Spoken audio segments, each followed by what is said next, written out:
Hello again, and welcome to Two Chicks in a Horror Flick. I am Felicia Connor. And I'm Tawny Ray.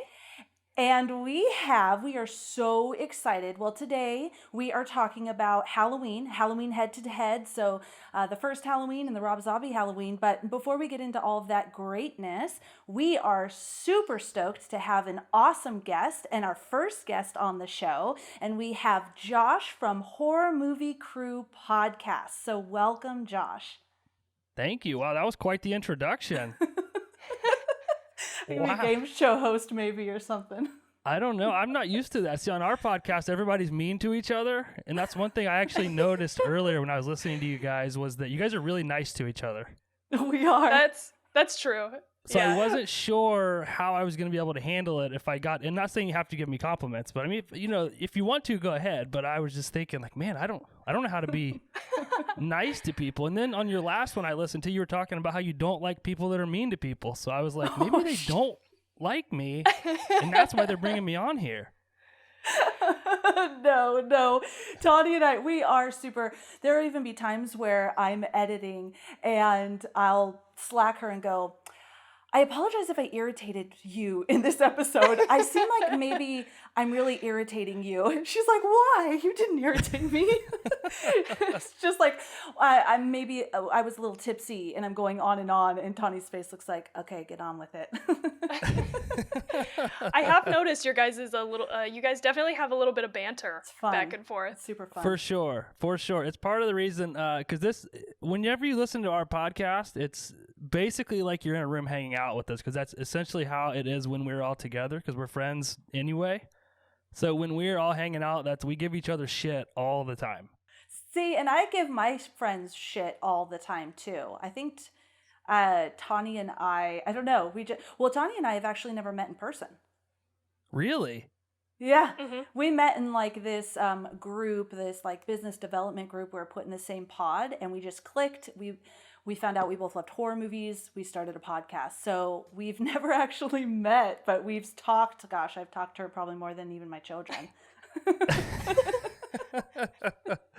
Oh, wow. Huh. I wouldn't have guessed that just listening to you guys. I would have thought you knew each other for many years, but that's interesting. Wow, it's crazy.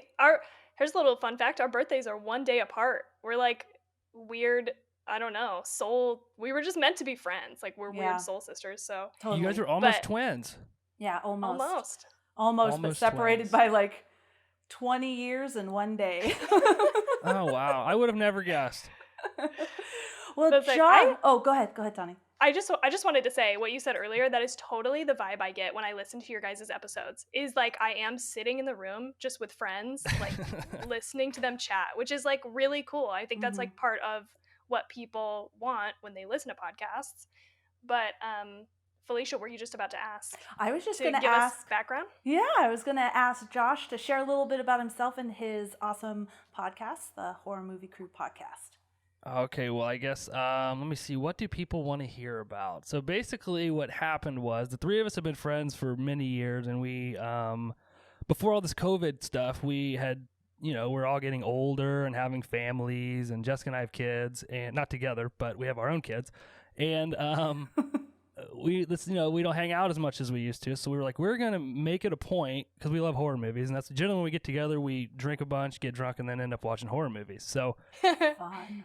We said what we'll do is every month we'll get together at least once to watch a movie, and we will theme the month. So I think we did slashers once. And then the goal was to do like weather-related horror movies, etc. And then this whole COVID thing happened, so we couldn't really hang out. And then the whole time we were talking about we should just start a podcast because we could record it remote and still hang out. We could watch the movies separately, but still talk about them. And like not to toot our own horn, but we're pretty funny, I think. Yeah. But yeah.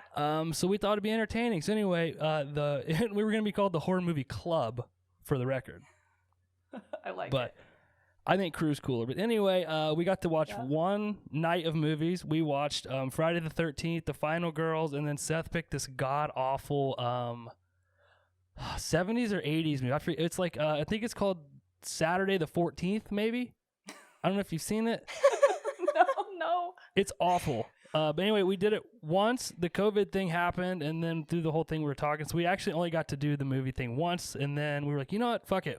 So am I allowed to cuss on here? I don't know. Oh, yeah. Yes. Okay. We're like, fuck it. Let's just start the podcast. So then we bought all the equipment. So we made sure that we did it. And then we were like, we were like, the heck with COVID. We'll just get together. So we started getting together and recording it. And that's pretty much, a few changes here and there on the format, but that's where we're at. We sit down, we talk about a movie, we go through it scene by scene, and we'll stop in the middle of that scene and discuss things that are pertinent to the movie. And then we kind of just banter back and forth and talk a lot of shit. We even have a section called Getting Lit and Talking Shit at the end where That's generally such a great drunk. title. We're generally drunk, and that's when we really go at each other. I appreciate so much that title. I was like, God, that's so great. That's so perfect. That is perfect. Oh, and I see you're drinking something. What are you drinking? Oh, as always, I don't know if anybody out there listens to our podcast, but I always drink an ice cold Miller Lite. Ah, okay. Nice. Multiple of them. See, I got them in koozies. So here's my the infamous old red koozie. I've got my Fuck Tanks on E Kid Rock koozie. Okay. So those keep my Miller Lights cold. The beer bowl, we had to retire the beer bowl. I think it got lost in the move. I just moved, so now we actually have a podcast studio, but it's under construction and a little eerie right now. Yeah, I feel like I can see in your background some like white plastic sheeting. It's actually curtains turned inside out. Okay. Oh, okay. That's less serial killer like. Yeah. So that's good. Well, the walls are forest green, and all the accent colors are white. So it'll be cool. Right now, it just looks creepy, like probably some sort of killer dungeon or something. But eventually, we'll have the Ghostface mask and the Michael Myers mask and everything hanging all over the walls. Once we get some decor down here, it won't look so dungeony, I guess, is the word I'm looking for. I love it. That'll be awesome. We want to buy a home next year, and I just can't wait to have like a little studio and just do whatever I want to it. It's gonna be exciting. It's been quite the experience. Which podcast was it? I went on a rant about one in one of the podcasts. I don't remember which one it was, but when you listen to it, you'll know, because I go on like a 10-minute tangent about moving and how terrible it is. It is pretty I awful. hate moving. I hate it. Isn't it like one of the most stressful things that you can do? Like, just as a human experience. It's awful, especially when you have little kids and you don't understand the amount of shit you have compiled over the year until you move, and then it's like, what do we need? We had boxes from the last time we moved, we never opened. Yes. Yeah. Yes. You look around and I'm like, oh, well, this room would be fairly easy to move, and then you actually start packing things. Yeah. It's obnoxious. Yeah. Horrible. Absolutely Tawny, horrible. What are you drinking, Tawny? I got my huge also. I got some whiskey, just neat, and a little bit of Zevia to chase it with. I'm also a big fan of koozies, so I have it in a koozie. I am drinking an old fashioned with Maker's Mark. She's fancy. She's got the fancy drinks. You guys are you're making me look real trashy. No. I want to. Don't get me wrong. I'm into it. Well, Tawny can't drink beer because she burps through the whole thing, right, Tawny? So yeah. Gotta have like a gluten insensitivity. No, if you need to burp, you're a guest, but Tawny cannot stand hearing herself make any noise. Like gotcha. I try to reduce the mouth sounds. I said this in our last episode. I try to reduce the mouth sounds in the recording as much as possible, just because people don't want to hear me burp. That's all. I mean, maybe I'm sure that there is a market for that out there. I don't know. You're right. I'm not knocking it. If you're into that, good for you. Yeah, there might have been someone watching that was super stoked because you burped so much, and then you never did again, and they left us. That's probably true, honestly. Yeah, it happens. I would think so. You're going to notice I'm probably going to, every time I laugh, I have to move back because we've trained ourselves not to blow each other's eardrums out when we're down here because of the way these mics work. So I don't want you to think I have like a weird tick or something. I do the same thing. We do the same. Oh, yeah, especially now that I'm extra loud today. But I'll do the same thing. My kids actually saw me editing, and they're like, why do you go like this and like this? But that's why. I feel like I lucked out that I just naturally laugh like this. Like, I don't know why, but I She just does. throw my head back and do a big laugh. Yeah. So that just works out. Utter Well, joy. half our podcast is us laughing. So we generally, and this is 100% my fault. If Seth had it his way, the podcast would be like an hour, but generally it's 2 hours. And again, my theory is I won't sacrifice content for time, because we've tried to cut stuff out, and I'm like, it just flows better if you just let it all go, in my opinion. So Yes. that's why it's that long. We love it and totally agree. When we first started, we thought about that. I mean, do we just make it 30 minutes or an hour? But they were always an hour to 30 minutes or 2 hours. And we decided, dude, this is our space. And of course, we hope people enjoy visiting us in our space, but we want to do what we want to do, and we just enjoy that. And it does get really weird when you cut out this big chunk, and especially because you might refer to what you're talking about later, and it's just fun. Yeah. It's a conversation. So if people really are looking for that 15, 30 minute, wham bam, then we're probably not the ones for them, but That's what I always say. We ain't it. yeah, exactly.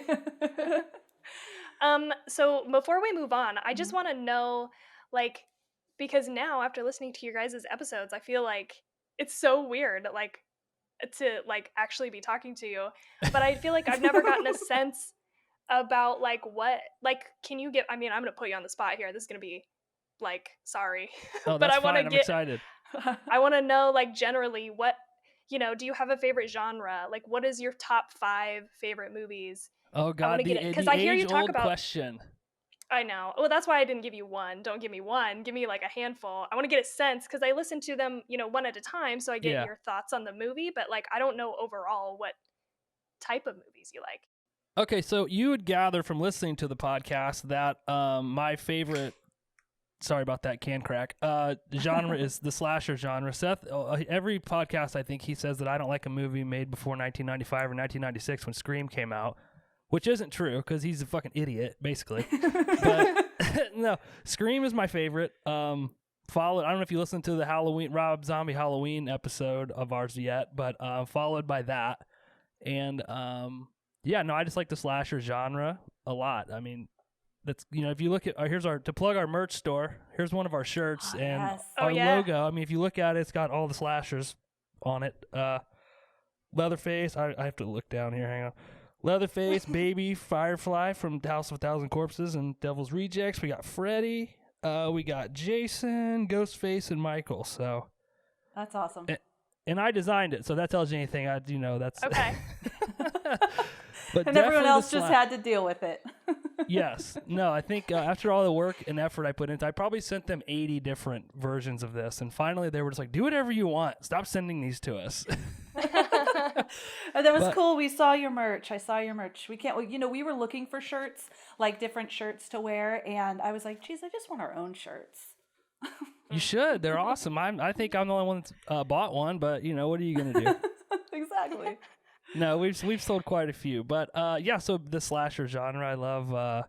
And again, when we first started the podcast, what we did is we would play trivia after we talked about the movie to see who got to pick the next movie. And the problem was I kept destroying them at trivia, so it was all my movies getting picked. So we changed the way we did that.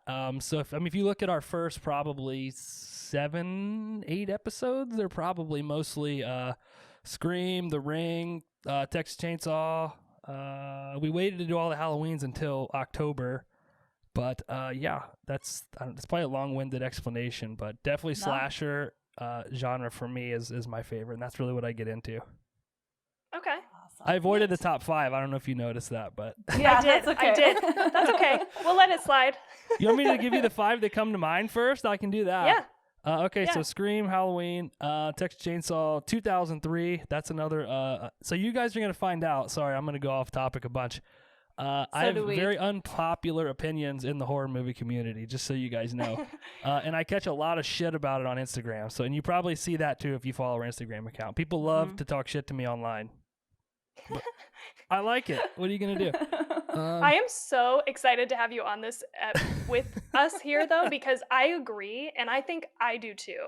Sometimes I think I have a handful of those like unpopular opinions, and so I'm excited to have you here. Well, I had one guy who listened to the and I like the guy a lot. I think he's from the UK, but he listens to every episode. And he what did he tell me? He said, "You don't have unpopular opinions. You have stupid." What did he say? It was stupid or dumb, or your opinions are just dumb. I think is what he said. Oh, So- Tawny, your comment made me nervous. So okay, sorry. So Scream, Halloween, Texas Chainsaw, The Ring. I don't know. That's I'll cool. stop with That's 4. good. Those are good ones. Yeah. Sorry. Yeah. Oh, Devil's Rejects. There you go. Okay. Good to know. So are we gonna move on to shirts? Because I'm so Oh. excited to show off my shirt. Yes, show your shirt, Tawny. Okay. Oh Let God, me I just can't wait. rearrange. I love the hair. All right. Oh yes, Yeah. I Slay all love it. day. I love it. I've been waiting. I love him. I always thought that people that liked killers, like they were in jail and they liked them, like really, really fucking crazy. But I really love Michael Myers, so I don't know. But I already showed this shirt, but I'll show it in honor. Yes. Applicable. Killing it since 1978 is I what love it. hers says for the people not watching With on YouTube. Michael. I feel out of Yes. place now. I almost wore my Michael Myers shirt. It's Michael's face, and it's the Nike sign. It looks like he's stabbing with the Nike sign. It says, I would say, "Just do it" or something. Just do it. I love it. I think so. Yeah, my wife made it for me when we went to see Halloween 2018. I wore it, but I thought, you Oh. know what? I might as well plug our merch store and wear a Horror Movie Crew podcast shirt. So that's You what gotta. you got. Totally. gotta. You know what? We're Tony, about that. Maybe we should just buy like 2 each of our own shirt and just wear them in all the episodes. Okay. All Oh, man. right, all right. Okay, so the first one we're going to talk about, and by the way, Josh, tangents are welcome. You probably know if you've heard any of our episodes, but tangents are honored and welcome. Beautiful. But the first one we're going to talk about is Halloween, the original 1978 film. Just a couple quick stats. The director is John Carpenter, and for those of you who don't know, he directed other films like Escape from New York, Big Trouble in Little China, Christine, and probably some ones that were even more amazing than that I didn't mention. This was written by John Carpenter and Deborah Hill, and I mention that because I have some facts about that later on. Something I thought that was really cool, so I have a lot of facts about the budget because this was a really low budget film at $325,000, but in the box office it made $70 million. So they Wow. they killed it on this. Its opening week it grossed $1.27 million. The locations were all in Southern California. And then really quick, Rotten Tomatoes, it's a 96%, and rating average on like IMDb and all of those great places is 7.8 out of 10. So, before we jump in, the little one-sentence summary: 15 years after murdering his sister on Halloween night in 1963, Michael Myers escapes from a mental hospital and returns to a small town of Haddonfield, Illinois, Illinois, I always say noise, to kill again. All right. That was good. Oh, okay. Oh, sorry. Go ahead, Felicia. That's it. I just pulled up the cast so I can tell you. Oh, well, I should tell you who the peeps are that I wrote down. There's other peeps, but Donald Pleasance, which is Dr. Sam Loomis, Jamie Lee Curtis, Laurie Strode. And then Michael was played by a lot of different peeps, but the two that I mentioned here, Tony Moran, that's him unmasked, and then Nick Castle was the Shape, they called him. Charles Cyphers is the sheriff, Lee Brackett. PJ Souls is Linda Vanderclock. Nancy Keyes is Annie Brackett. And then you'll probably know, I don't know if you watched that Housewives thing, but Kyle Richards is little Lindsay Wallace, and Brian Andrews is Tommy Doyle. I mentioned them because I just liked those screaming kids. All right. Before we move on, let's do our quick little disclaimers. We're going to spoil the shit out of these movies, so turn back now if you don't want it spoiled, or if you don't mind for whatever weird reason. And we are going to cuss a lot, so if you're in the car with your kids or something, maybe also turn back now. Yeah. Sorry, Or we already if you started cuss in that. front of your kids, turn it up, right? Yeah, Yeah. exactly. That's what Felicia said. Yeah, that's her. And That's how if- she does it. If you're surprised about this, we are talking about horror, blood, Yeah, Right. all that great stuff. you probably All shouldn't right. be listening to it with your kids in the car anyway. Let's be honest. I mean, what kind of Probably. parents are you? You're bad parents anyway. So turn it up. Get it up. I'm a bad parent then, because my little one, she'll come in and be like, "It's two chicks in a horror flick," because when I'm editing. All right, so what did you guys think? Whoever wants to go first, since I introduced it, I'll go last. Just overall, like, you liked it, you didn't, it was so-so. You want me to go first? Yeah, go first. On my show, I always go last, so I don't know. You guys are. I'm feeling Oh, a little you anxious go. here. I'm just kidding. Okay, so I don't know if you guys listened to our episode. I think you guys purposely didn't listen to our episode, correct? I didn't. Felicia did. Yeah. Okay. I love this movie. I think it's a great movie. Now, once we get into Rob Zombies, I mean, I hate to even compare and contrast the two because I think they're so different in what they are and what their messages are. But the other thing I think people have to do with this movie is put themselves in the people's shoes when it first came out, when they were viewing it in 1978. Because, and again, I talk about this a lot on our podcast. I think we're completely desensitized to things now. Like, I can eat dinner and watch a Saw movie. 1978, somebody outside of your house looking through your window was incredibly horrifying, especially in suburbia or in the suburbs, right? Because that's supposed to be a place of sanctity and basically a symbolism of safe, right? We live in the suburbs, this is a safe place to live, and now you have this shape, this creature, this thing stalking, haunting people in suburbia. So I think that's really what you have to do, because there's not a lot of gore. The scares aren't, in my opinion, it's not that scary, but when you look at it from that point of view, it's terrifying. Yeah. Good point. Yeah. How about you, Tawny Ray?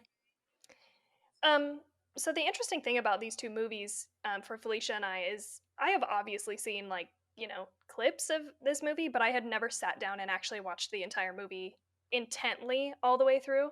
So, like, I hadn't seen the original Halloween, and Felicia hadn't seen the Rob Zombie Halloween. So You'd never seen the original Halloween? I had never. I'd seen parts of it, but I'd never sat down and actually watched the whole thing. I'm altogether. actually jealous. Like, I wish I had never, Seth, and again, sorry to go off on a tangent, but Seth, and I look over here because this is usually where he's sitting when we record, but Seth has not seen a lot of the newer horror movies, so when he gets to watch one that I've seen and I love, I'm like jealous. I'm like, you son of a bitch. Like, I wish I could go back and watch, like, The Conjuring. Like, I wish I could go back and watch The Conjuring for the first time. And when you see Bathsheba on top of that cabinet, it just, like, freaks you out, especially in the movie theater, right? So I'm so jealous. And he got to watch Rob Zombie's Halloween for the first time, and I was like, ugh. Yeah. Yeah, I watched it for the first time this week. Yes. I hate you. I'm kidding. I did really like this, though. Oh, and I do. shit. I was so scared.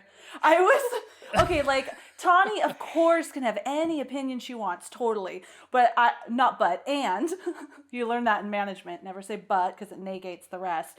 I was really nervous because I love it so much. And I thought, I'm just going to have to defend it the whole time. Go, Tawny. Sorry. I'm so excited. You're not going to have to defend it the whole time. There were obviously, like, parts that were, like, maybe cheesy. The lines, right? Some of the dialogue was, like, a little shaky. But, like, it was, I thought it held up pretty damn well, actually. And I have, like, a hard time with older movies. Like, when, I don't remember what episode it was of your guys's, but I did hear Seth say something to the effect of, like, oh, you don't like any movie beyond, like, before 91. And it actually gave me, like, it gave me permission to also have problems with older movies. 96, I feel like 96 when Scream came out. Oh, okay, 96. And it's not that I hate all old movies. I have a deep appreciation for The Thing. I love that movie. Also John Carpenter. And I think that's part of I kind of started to think, like, was John Carpenter on some other directorial shit happening, like, than everybody else? Because this is so much better than some of the other movies that we've gone back and watched. Cough, Pet Cemetery, cough. But do you like how I did both? I said cough and I coughed. Yeah. Anyway, but yeah, I really liked it. I was like, and it did for some reason feel very wholesome. Like, Felicia, I'm sure you'll talk about that way later. But there was like a wholesome feeling, and it definitely gave me that Halloween fall vibe that I really wanted for all the movies that we were going to watch this month. And so I was, What yeah, do you call overall, that, Tawny? I like it. Autumnal? Autumnal. Autumnal. Yeah, she was Yeah. saying it. Tawny was saying it a lot, and then in one episode, I'm like, what does that mean? Oh yeah, I listened to that because I was like, what the fuck is she talking about? Like, is she making things up to sound intelligent? She's really intelligent and. Yeah, you made me feel stupid. I was like, I'm gonna go on here and they're just gonna like make me look really dumb. No, it's not hard to do. My 6-year-old does it every day. She'll like tell me things, and I'm like, that's not true. And then I Google it real quick, and I'm like, shit. Shit. Well, God damn it. Awesome. Maybe I'll stop using that word. I just No, because now we all know what it means. We've learned. Yeah, you're educating the masses. You're educating the masses. Okay, you're 100%. right. You're right. I know I mentioned it, but I also love this movie. You know that Michael Myers is my favorite, and I was trying to think back of why, and I remember when I watched this movie, he wasn't, and not knocking Jason, Freddy, or anybody else, but to me it was terrifying because he was a serial killer. Yes, he gets shot lots of times in the ending scene, but there's no definitive he is dead. He should be dead, and he is dead. He's just very resilient. So to me, that was terrifying because he was like a real serial killer stalking these girls, and it terrified me. And yeah, I love it. It was one of my favorite horror movies. So that's perfectly put. I also think to play on what you just said, I think that even the way the movie ends, which again we're gonna spoil it anyway, so who cares? It came out in 1978. If you haven't seen it yet, like what, you live under a rock or what? But yeah. The way the movie ends, right? So they look down, he's gone, and then you go through all of the scenes where he basically wreaked havoc on this little town, and then you still hear him breathing. So the point I get at the end of that movie is he's still out there. Mm-hmm. So, and I remember somebody, I don't remember who it was, but told me that when they left the theater, that people like walked in the road home from the theater. They didn't want to walk on the sidewalks. Like they like walked together like home because they were afraid after they left the theater, like just because it was so terrifying, just that presence being out there. And again, I think it's something in 1978 that people really didn't think about. We're much more aware of it now and all the crazy shit that happens in the world. It's not going to go off on that tangent, but as terrible as I think social media is, it has made us aware of that, at least, is that this stuff happens everywhere all the time, and we're just, again, we're kind of desensitized to it, in my opinion. It's just something that happens now. Back then, that didn't happen. It was crazy. And just to think that little amount of horror in that movie scared people that badly. Now you go and watch a Saw movie, and you have to watch somebody get cut in half to get scared. Whereas back then, it was, okay, this little kid in a clown costume who killed his sister, and the still shot and it pans out. It's terrifying. And there's a bunch of those scenes in this movie that, not that they don't hold up, but you really have to put yourself in the position of those people watching that movie in the 70s and the 80s that did terrify them. And I think that's why people relate to that movie so well, is because it's the unknown. It's that thing out in the dark that's there. Is it there or is it not there? Well, in this movie, he's clearly there, and he's at the end of the movie, he's still there, right? Yeah, and it wasn't this. So it's 78 after, but very close after the big serial killer boom, right? Where they coined the term serial killer, and there's like all these serial killers that are coming out. And so now here is Michael, the serial killer. And even with that, so my husband, he loves Halloween, but he was watching the end of this one, and he's like, with that particular gun, if he was shot that many times, he would be down. And I'm like, look, you can have your own opinion, but not right now, not on Michael. He's just he doesn't die, okay? So just like get used to that. And he's like, all right, I'm just saying. And I'm like, okay, and I meant to look her up, but there was this woman, and not to go on too much of a tangent, but there's this woman who was like kidnapped and stabbed like hundreds of times. her throat was cut. This is a real person. Like, she was almost decapitated, like all of this stuff, and she lived, and she's alive, and she's living her life. I'm like, honey, anytime have you ever listened to a story and went, oh shit, they survived? And he's like, yes. I'm like, okay, Michael, I had to make this big case. like I'm like in the courtroom. In your defense, I mean, Michael got shot 6 times, right? He unloaded the gun on him, and 50 Cent got shot 9 times. Oh, true. Oh my gosh. Bring that back to your husband. I am. Yes. In the right face. He got shot in the face. I'm going to bring that to him right after this. Thank you for saying that.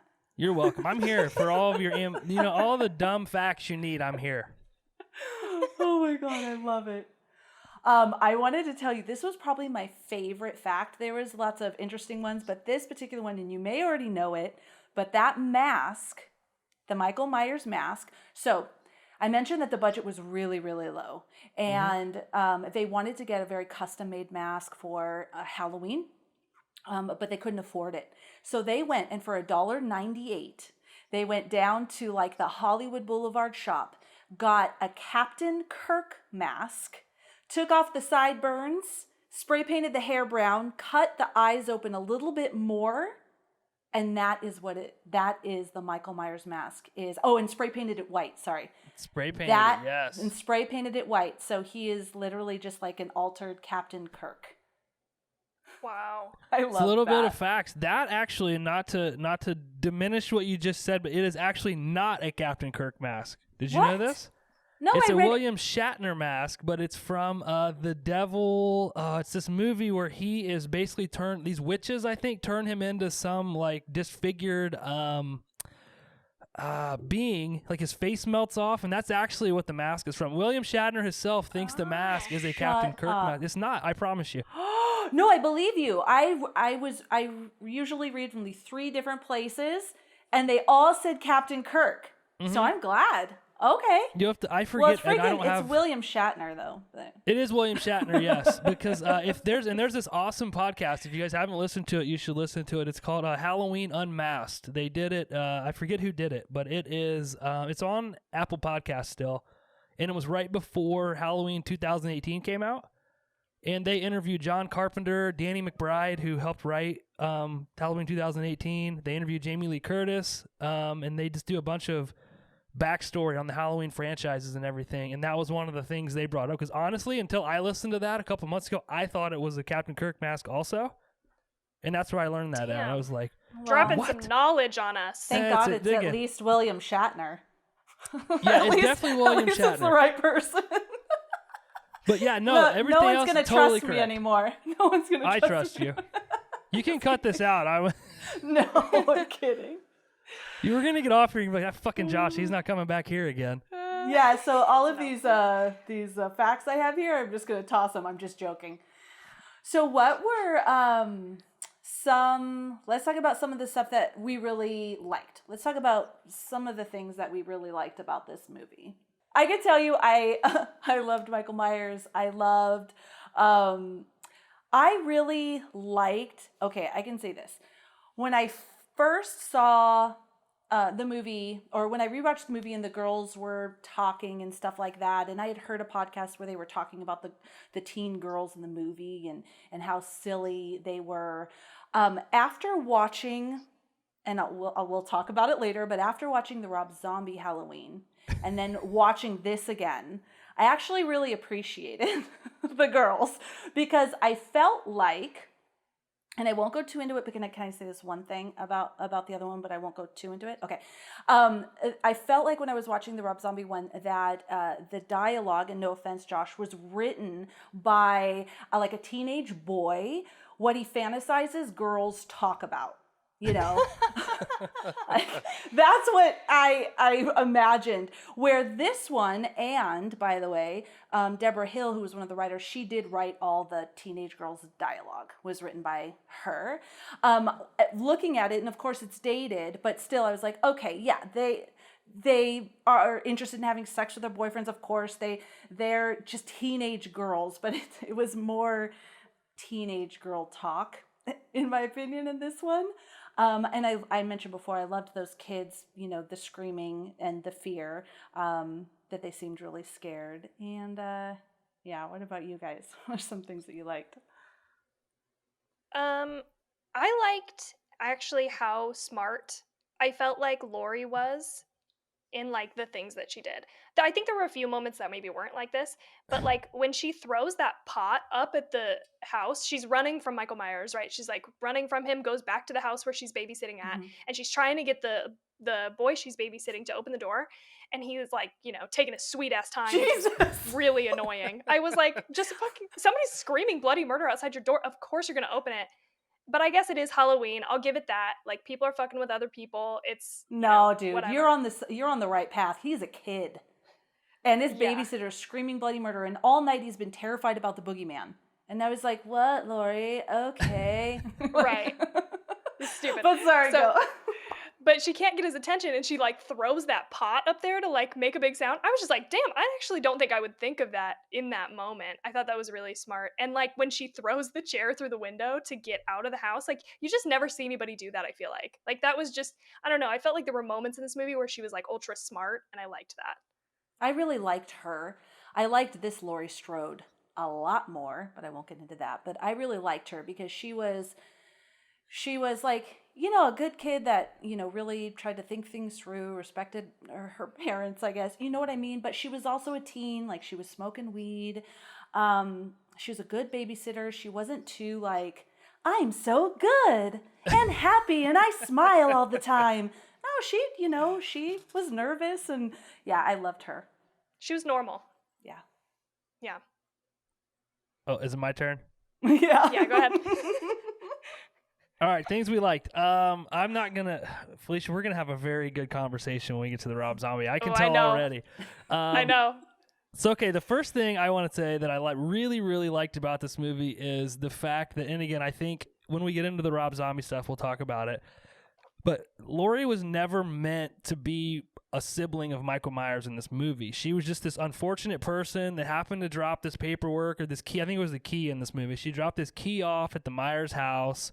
She was with Tommy Doyle, who, again, Seth and I kind of talked, and Jessica and I kind of talked about this in our podcast, was that does he see himself in them and his relationship that he had with Judith? And again, I can psychoanalyze this movie for hours, so you guys got to keep me on track. But when he sees them at the house, they're not the exact same age as they were, but they're pretty darn close.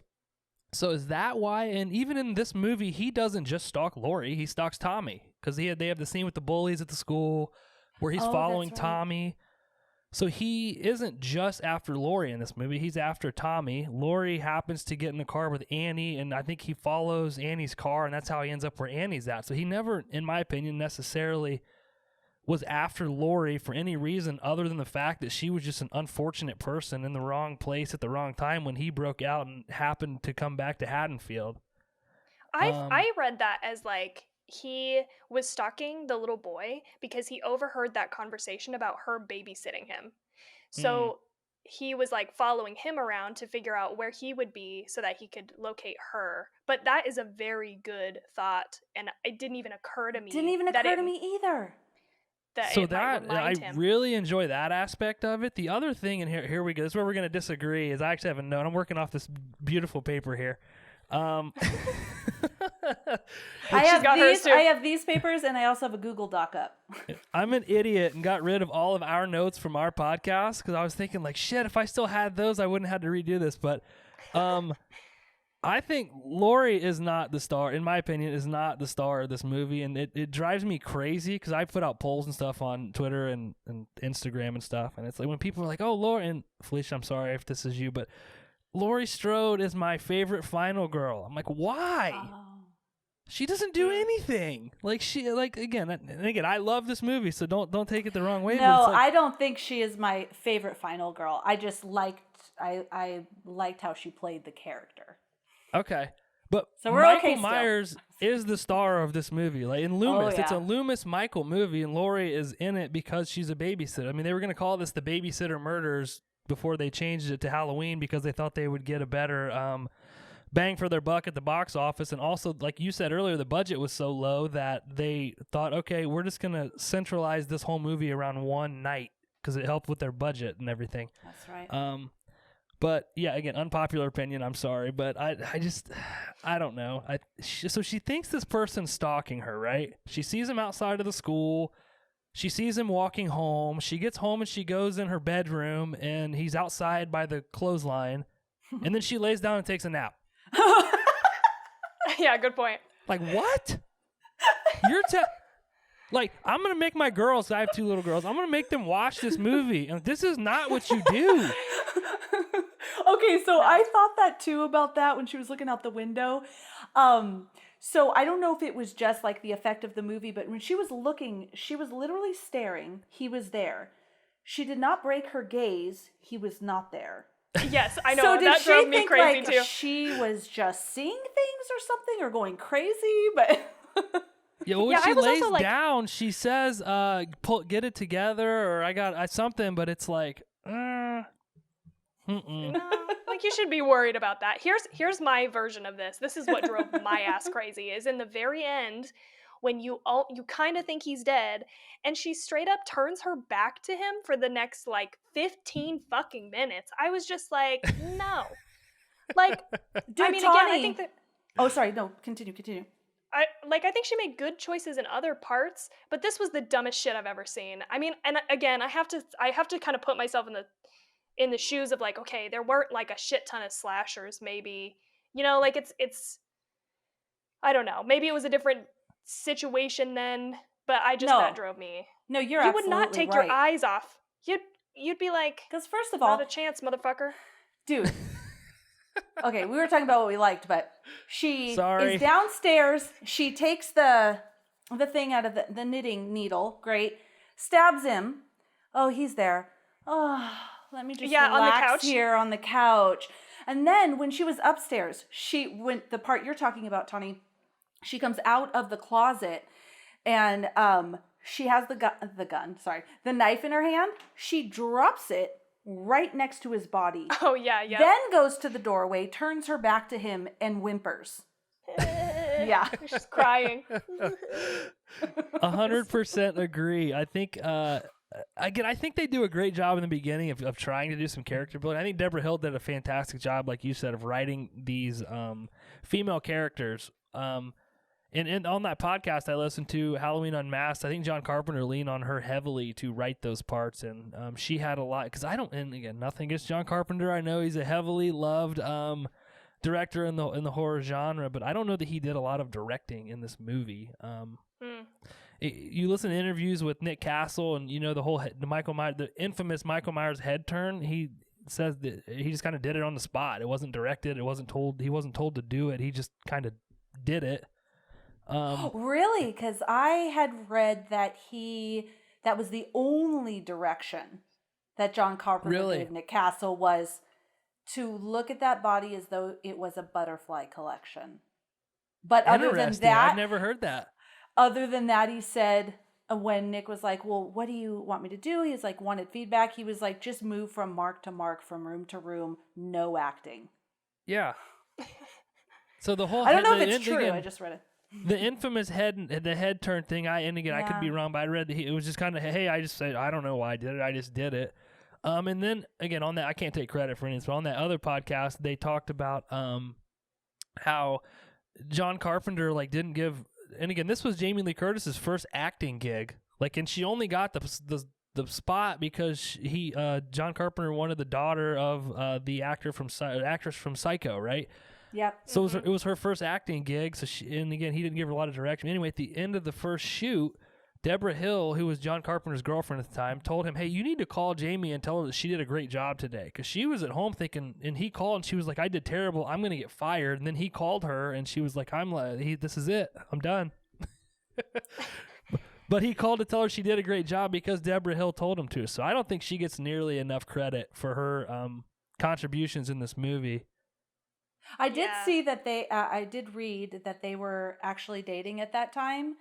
John Carpenter and Deborah Hill and Jamie Lee Curtis felt said something along the lines of that they were like my film parents. So when they split, I was devastated. Yeah. That's cute. That's really cute. Aw. Yeah, but okay, But real Josh, quick. So I this know is we're great. in the Josh is like Go ahead. literally took my whole job.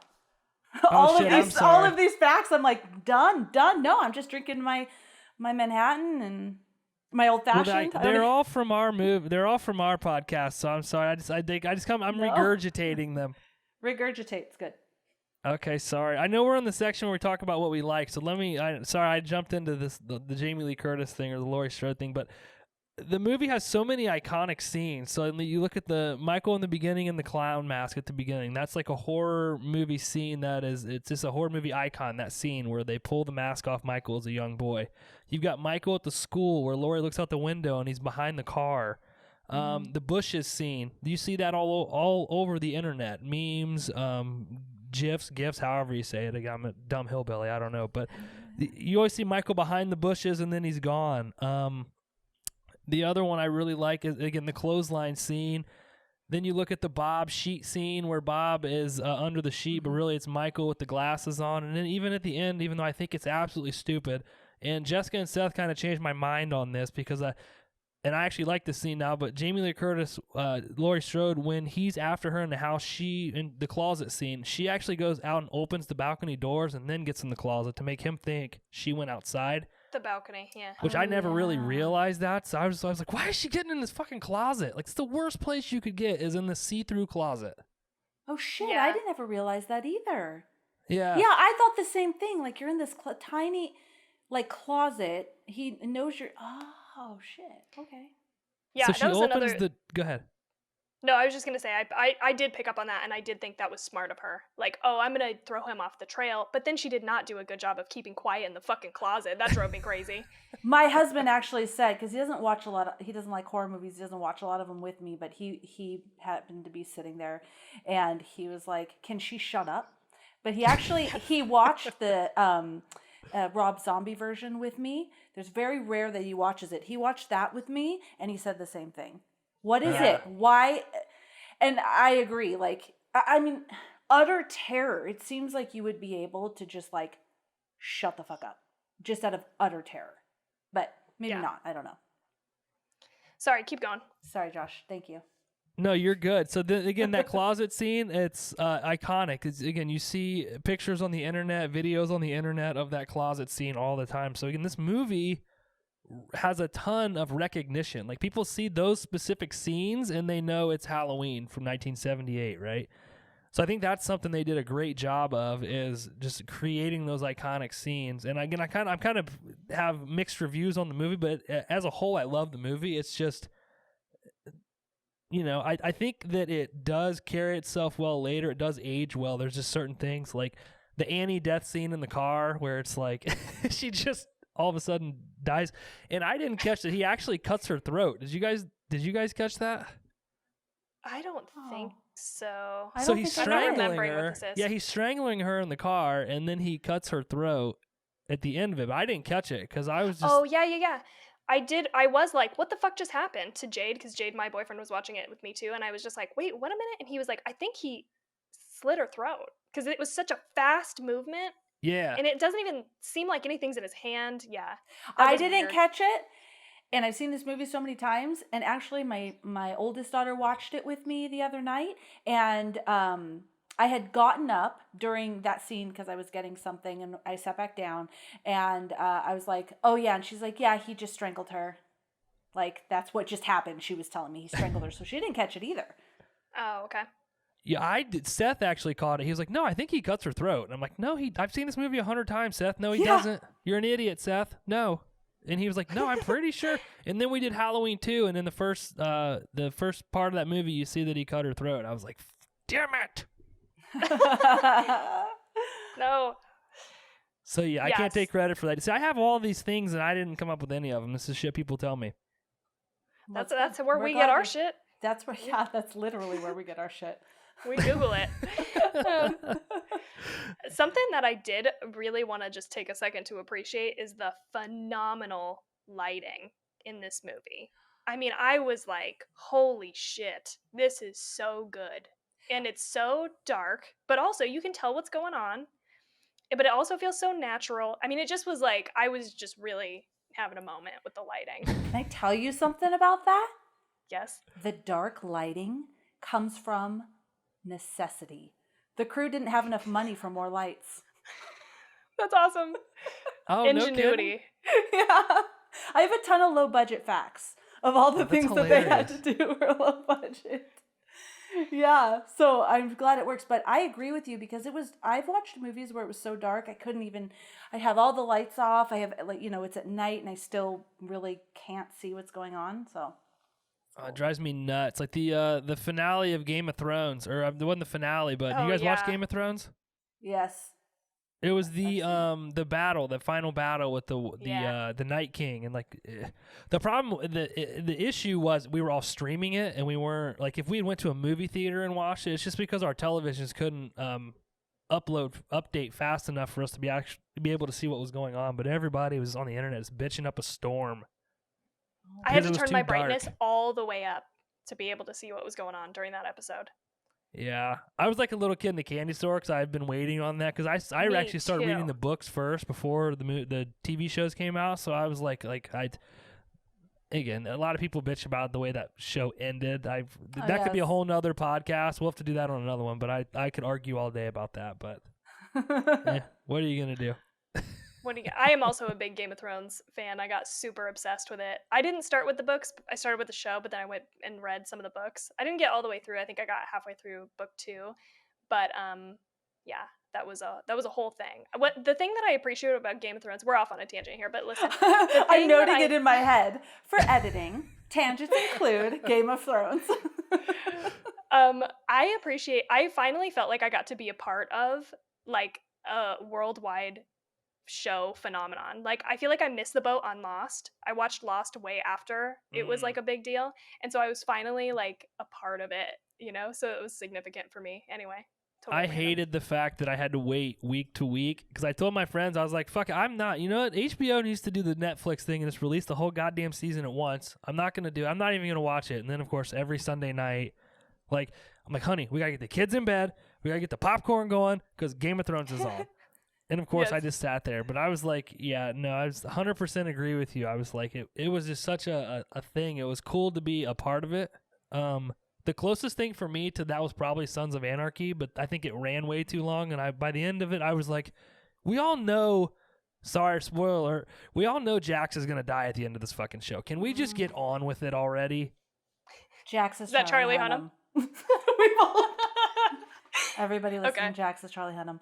Yeah, I love it. So I'm way Charlie Hunnam is my second to my husband, right?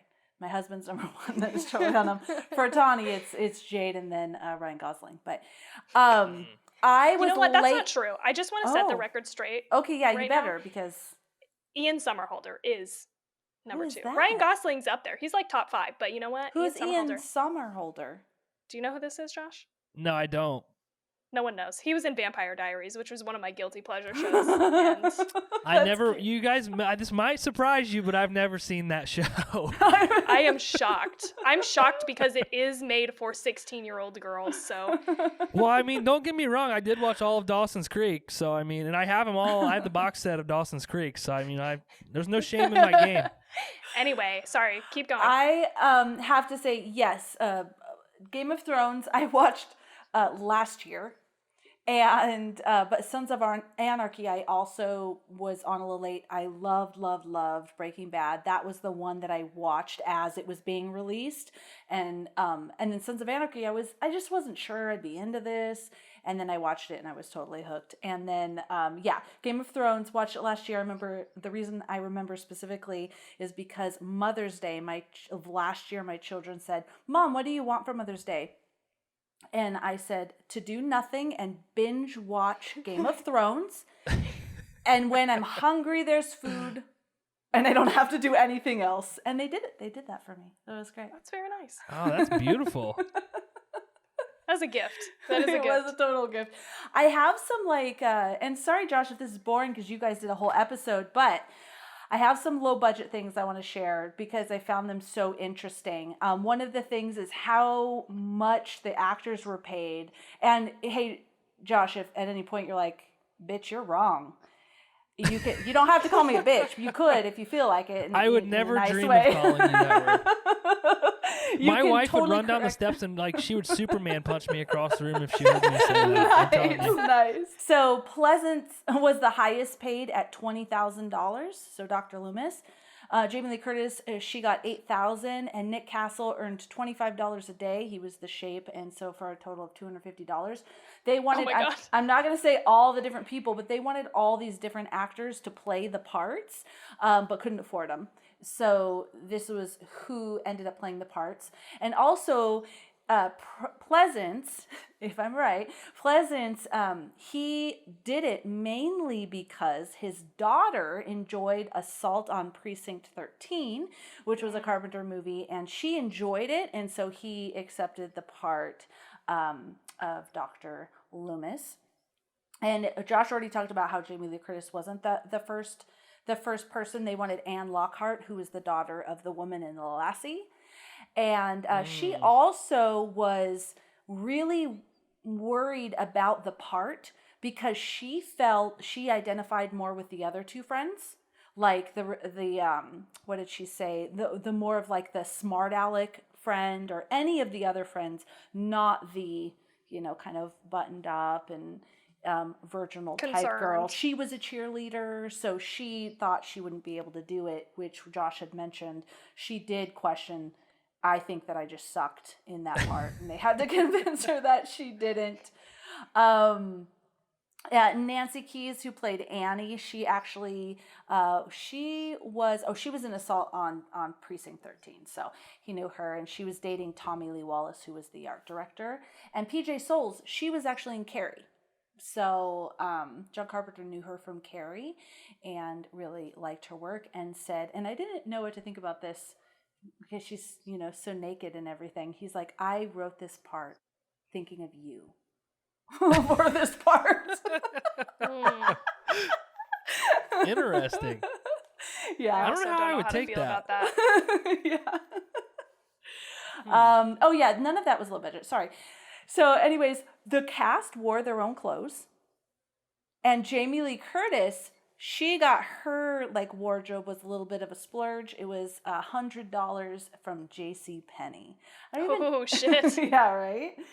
And the leaves. Okay, so the leaves, since it was in California, and I didn't notice this, you could see palm trees, which is not wouldn't be in where they were, but they used paper leaves and painted them to look like fall because it was spring in California. And they would throw the leaves everywhere, and then they would gather them to reuse them someplace else. Could you imagine being on set and having to do that? Yeah, no. It was probably like an all hands on deck too. It's not like they have somebody just paid to pick up leaves. It's like everybody cut. Okay, let's all go. Everybody. Gather up the I leaves. think in that one scene where Jamie Lee Curtis is walking, I may be misremembering, but doesn't she have a leaf stuck in her hair when she's walking home from school when she sees him behind the She might. I wonder if it was from gathering leaves. Maybe she was like, shit, everybody come gather the leaves, put them in this tarp. So maybe she got one stuck in her hair before creepy Brackett shows up on her. And that guy, Oh yeah, they should do a whole What was nother that? show on him because that dude is Yeah. definitely a serial killer. Yeah, That was hey, weird. Lori. Yeah, I agree. And yeah, but but I don't even know. I was gonna say something to something Tawny said, but then you mentioned that about Brackett, and my mind went that way, and so yeah. We're all entitled to one good scare. It's like, get out of here, dude. yeah. And the way he was kind of Yeah. looming over her, it was just kind of creepy. Yeah. Very creepy. Local families dress their children in Halloween costumes to play the trick-or-treaters. Oh, cool. That's a cool fact. I like how how about low the kids budget. trick-or-treating at like 1 p.m.? Yeah, I know. But you know what? People fucking do that though. Like yeah. I There remember was when a whole... Go ahead, Tawny. Sorry, go. No, I was just gonna say I remember when I was even still trick or treating. It'd be like fucking 5 p.m. and people would be out trick or treating. I'm like, this is not. No, you gotta wait till the sun goes down, everybody. You got to get That the was me good. as a If you want the 7-year-old. king size candy bars, you got to get out there early. I guess that's true. Yeah. Well, okay, so I looked this up and because I was trying to find it, but I remember, I was born in 77, and I do remember there was this period of time where the whole razor blade candy situation, poison was huge. It was like every piece, like it felt statistically wise, I would get at least one piece of candy with a razor blade. That's how intense it was. And then it started to get earlier. So when we were trick-or-treating, it was during when it was light so that it was safer. There was this whole thing around Halloween where being as, and I know you want to be as safe as possible, but I just remember that as a kid. And so I wonder, because my daughter asked me the same thing. She's like, why are they trick-or-treating? It's like lunchtime. And I was like, they used to do it when it was still daytime out of, to be safe. But I just remember that. Yeah. I don't know. I couldn't find anything in the news about my experience as a kid trick-or-treating, but that's what I remember. I'm glad you said that because we had a conversation on our Halloween 2 episode because that movie opens up with that kid at the hospital with the razor blade stuck in his mouth from the candy apple or whatever. And I was like, did that really happen? And Seth was like, yeah, I think it really was a thing. One person recommended did it, this. right? Go ahead, Tom. It was like one time, I think. And I recommended this like 2 episodes ago in our trick or treat episode. There's a podcast called You're Wrong About. And I don't know if you've heard of this podcast, but they talk about this. They talk about incidents that happened in our past that we like misremember as like just a whole group of people, and they dig in and give you like the facts.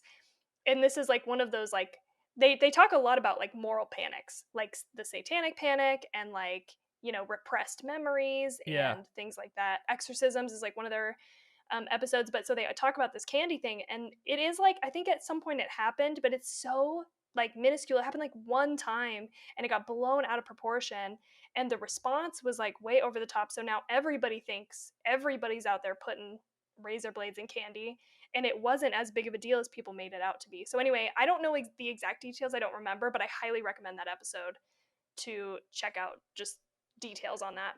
Got it. You're wrong about, right? That's the name of it? Mm-hmm. You're wrong about. Beautiful. Carpenter only received $10,000 for directing, writing, and composing the music. Okay, that's it. Isn't that wild? Yeah, it's insane. $10,000. Like, but he had to have like gotten money over time. I mean, it keeps getting used. It's even used in the Rob Zombie one. It might be over time. That's a good point. For the project, though, when he had approached them about producing it, he said, "I don't even want anything." Because that's how much I believe in the project. Because the guys, and I have them in my notes somewhere. I took a stupid amount of notes, but they were like, I don't know about this. But he was so passionate about it, and he told them scene by scene. And he's like, I don't even need to take payment for this, and so that made them trust him to do this movie. And it was done in 20 days. Did I say that? Yeah, 20 days over a 4-week period. I didn't say that, but I think he scored it in 24 hours or 2 days or something. He did the score himself, and that's how fast he scored the movie. In 2 days, yeah. Wow. And it was shot out of order. So that I read this thing, I don't have it here, but that Jamie Lee Curtis wasn't sure where in the movie they were because it was out of order. So he had like this fear meter. So he's like, "Okay, I need you at a 9.5, or I need you at a 6, or." But a 9.5. She was sometimes acting like maybe it was cool at a 5, but is that when she's yelling the keys? That scene, the keys, the keys. Oh yeah. Oh yeah, in her pants. Like, what are you doing? Quit it. Yeah. I guess Carpenter cashed in on the back end though. He got some big on the back, but that's also the reason Halloween 2 exists is because him and Deborah Hill and Jamie Lee Curtis basically got boned on Halloween, and so he was like, I don't really feel like there's any story left to tell, so I'll go ahead and make Halloween 2, and they all cashed in on it. That's where they really, I think, got the majority of their money. But he said he bought a 6-pack of beer and sat down and wrote the whole Halloween 2 movie, and due to lack of content, that's why he came up with the Jamie Lee, or Laurie Strode as Michael Myers' sister, just for lack of having a story. But I think he wanted to cash in because the movie was so popular and made so much money, the first one, that so that's why you have that storyline now. But it was never meant to be siblings. Interesting. Yeah. Oh, sorry. I just was going to say, I really appreciate, like, watching the movie. I was like, damn, this music, the score is like so fucking iconic, and they've just held on to it all the way through all of the movies afterwards. And I was just like, I mean, like, I didn't realize that John Carpenter is like a serious actual composer until I was doing a little bit of research here, and I just happened across, okay, what, because I was wondering, like, what else has he done that I should watch, because I really loved The Thing. I wanted to know what else he's made that I should watch, and I was like, oh shit, he's done a lot of stuff, but it seems so simple, right? It's like na na na na na na na na na na. Like, I was like, what was this like? He's just like sitting around, 6-pack of beer, like you said, just fucking just one hand, on the keyboard. And he has to have made, I mean, hopefully, because he deserves it, through all the rest of the movies. I did read, so that is a 5/4 time music, which is really rare, and he learned that from his father. And that, so I know just to say it, and I always, if you didn't know, Josh, I always have these really grand, like, I think John Carpenter's going to listen to our episode, or like he might. He very well may. I'm a big dreamer, super positive. So just to not disrespect, so Erwin Yablans and Mustafa Akkad, those were the financiers, the producers, where he had to prove to them. And when they watched the movie that without the music, they didn't think it was as scary. And then once he added the music and they saw it in the movie theater, they were like, no, I totally agree. I think that when the scariest parts in the movie are when those high-pitched synths hit, like at the beginning, when Michael... Yeah, all Michael does is he looks up at the window and the light turns off, and the high-pitched synth... I look up like I'm looking up I'm in a freaking dungeon down here, but when he looks up and he sees the light go off and the high-pitched synth goes in. So, no, the score for this movie is fantastic, and what's funny to me is I do all the music for our podcast. All the music you hear in our podcast, I produce it and mix it and put it in the podcast. But That's crazy. The theme for our podcast intro is, somebody can sue me if they want, I guess. But essentially, it's a rip-off of the Halloween. It's a rip-off of the Halloween theme. I watched a 3-minute video on how to produce music similar to John Carpenter, and it does Halloween, The Thing, Assault on Precinct 13, and it's like 3-minute video. And I have a musical background anyway, so I can play keyboard and other stuff. But I was like, well, fuck it, dude. I'll just try to do it. Because our original, so you listen to our first episode, it has our old theme, and it's just a compilation of different movie sounds and themes and stuff. And me being, the ambitious young lad that I am, I was like, well, God, if we ever get huge, we're going to get fucking sued. Yeah. So I'm like, that's really good to think about, dude. I'm like, guys, we can't use people's music in our podcast, even though, and again, I should have said this earlier, but the horror movie podcast community online is so awesome. Very warming and inviting. I thought like we were going to start this. First off, I thought we were going to start this podcast and there was going to be no other ones out there. And then we get online and there's like 150 of them. But nobody views each other as competition. Everybody's real cool. And if like I've asked people audio questions, they've asked me audio questions. It's really cool how the whole horror movie community kind of, it's like one big family right now, and I think that's really cool. But anyway. Tawny and I talk about that, just to echo what you're saying. We talk about that because, of all the different communities, the horror movie community, so supportive, so 100%. Incredibly supportive, so much fun. Absolutely. But to bring it around full circle, that 5/4 timing, yes, I'm glad you brought that up because it is odd. And when you listen to it, it's actually eerie to listen to because normal music is in 4/4 timing. So it's 1, 2, 3, 4, 1, 2, 3, 4. Then you listen to that, the Halloween theme, and it's just, it's even that is odd to listen to. And it kind of puts you like, this doesn't sound right. Yeah. Y'all are dropping some serious knowledge on me because I apologize. Let me just go back and say I'm sorry for minimizing because music-wise, that is not my forte, and it of course sounds very simple, but it apparently is not. So I am sorry, John Carpenter, you're a badass. It does do its job. It's very unsettling, and it's withstood the test of time. Like I think sometimes you go back and you watch old movies and you hear the music, and of course I think some of that is maybe not that they didn't have somebody composing the music as good, and it is cheesy as fuck. This holds up. Yeah. Like Sleepaway Camp. Have scary. you guys watched that shit show of a movie? Which one? I haven't. Sleepaway Camp. No. Oh, it's terrible, but it's a cult classic. We did an episode on it. You guys should watch it and do one. It's for rough. Sure we will. It's rough. But to bring this whole thing around full circle, I'm sorry I keep getting everybody off on tangents. I know we're in the section of what we like. I really like the ending. So are we? Are we in that section? Are we not there anymore? I'm sorry. But despite like being shot, he falls off this balcony and he's gone. So that's probably the biggest theme in this movie for me is that boogie. Because Tommy Doyle's talking about the boogeyman from the beginning of the movie all the way through the movie. And even Lori asks him, which drives me nuts. I can't tell if she says, was that the boogeyman or what's the boogeyman? But Loomis says, I believe that that was. And that's what, for me, this whole movie is about. It's not about the sibling thing. That's not a point in this movie. It's the fact that these things are out there and it's human. It's kind of like The Walking Dead, where you watch this, and again, a lot of people hate The Walking Dead. I have an unpopular opinion on that as well, but you find out that we're the Walking Dead. It's not the zombies, it's the humans. And in this movie, I think and again, this is made way before The Walking Dead, but that to me is the theme, is that this person is human and they're out there and this stuff can happen. Yeah. So that's what I like the most about this movie. John Carpenter really wanted people to question, was he supernatural? How does he, it's that beyond a shadow of a doubt, or you know what I mean? Like you think, oh, nobody could survive falling off of that, but maybe. So is he beyond, is he superhuman, or is he just a man? And that would lend to fear of just not knowing what you're dealing with. So yeah. So real quick, I want to move us to what I didn't like. Just a couple things I have.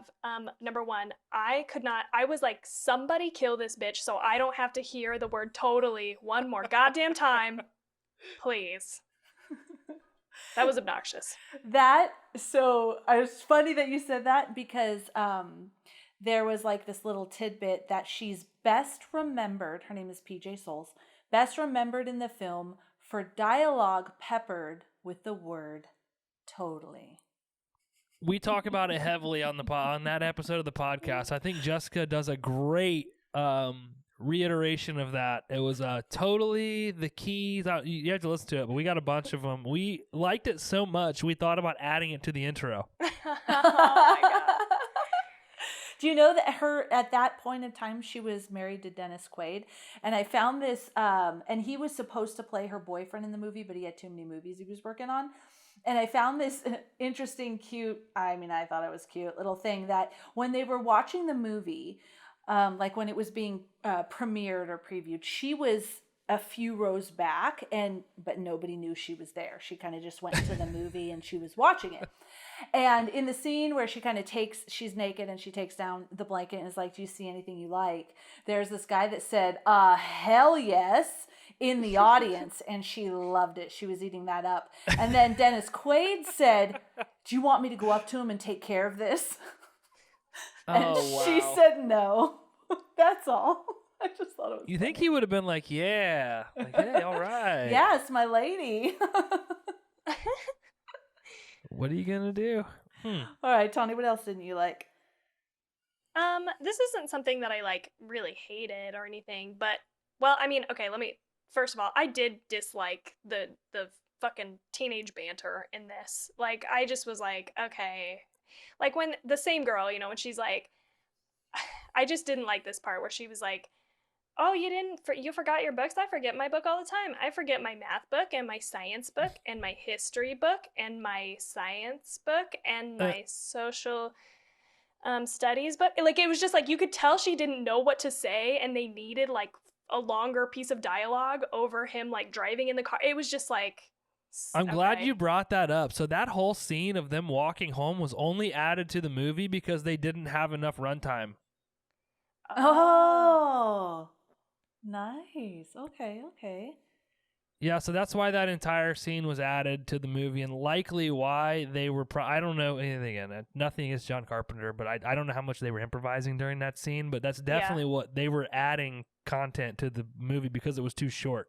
I mean, it definitely felt like they were improvising, right? Like, that's what I did not like about it. It was just so like, what the fuck is this bitch talking about? Like, I just was like, don't. Why? Just come up with something. I don't know. I really didn't like it. It was really annoying. In my opinion, I agree with you 100%. I feel like the chemistry between the friends, and again, we're going to talk about Rob. Oh shit, we're going to talk about Rob Zombie in a minute. But I think that the chemistry between the friends in this movie is so like even the way Annie treats Lori, she's a total asshole to Lori the whole time, like making fun of her because she doesn't go out, she doesn't get laid.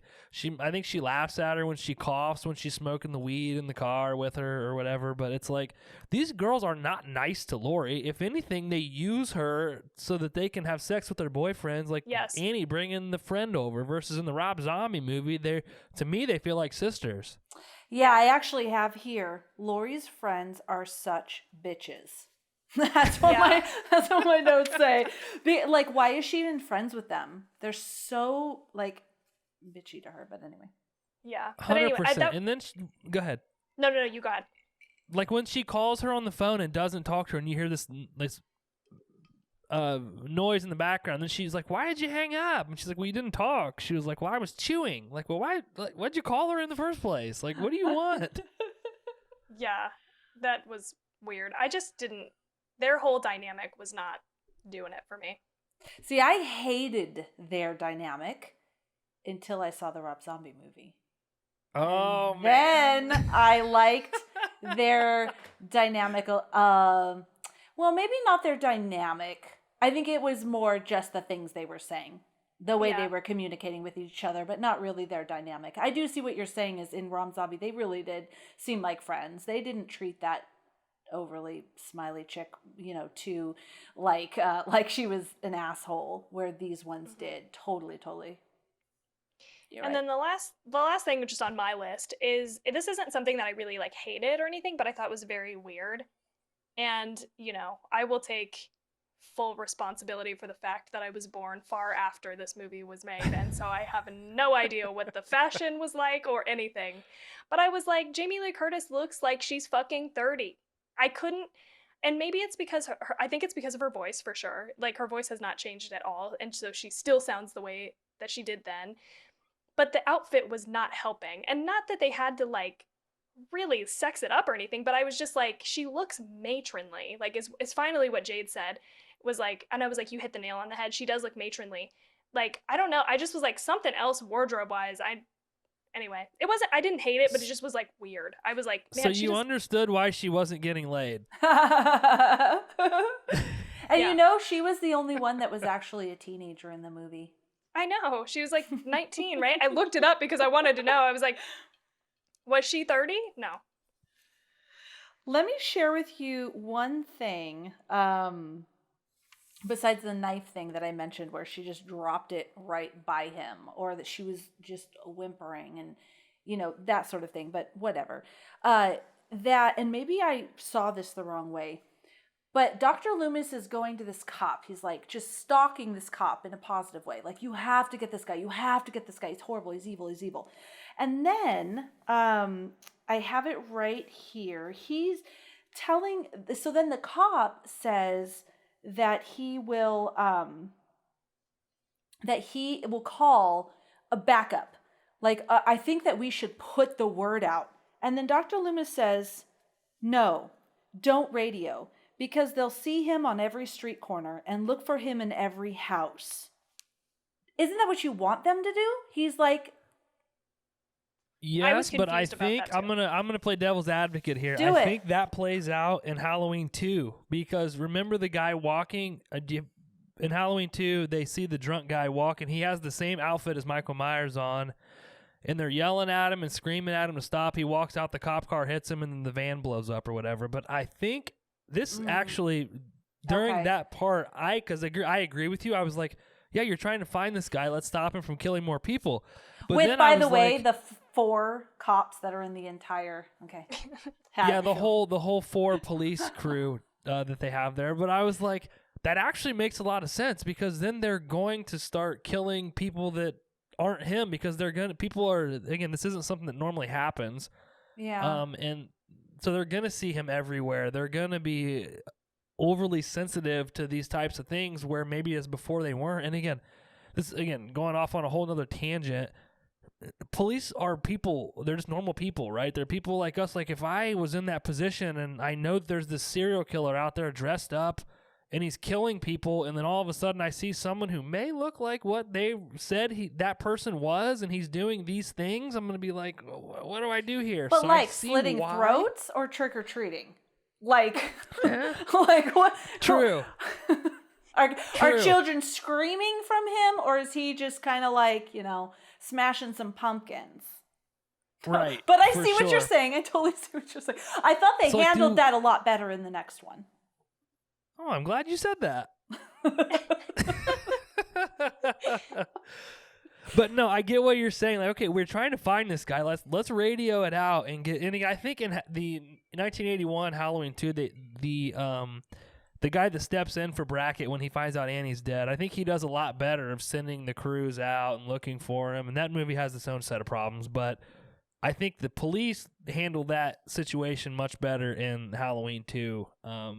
But again, I think they're in a advantageous situation because most of the stuff has already happened, right? Yeah, no, that's totally true. And I saw Halloween 2 once, like when it was out. The ones that are most notable for me is this one, The Season of the Witch, which wasn't even about Michael Myers, and the one with his little niece. I loved that because I wanted to be that. I was like around that age with long brown hair, and I was like, I wish I could have been Michael Myers' niece. Not in real life, in the movie. That's what 4, 5, and 6. I think that focuses on the niece. Yeah, 5. Yep. 4, 5, and 6. Yeah. What's her name? She was in. So I bet Tawny knows because she was in. Daniel Harris is the actress, but Jamie Lloyd. Jamie Lloyd is the name of the character. Jamie. That's right. Yeah. Again, I have a lot of useless information. I'm sorry.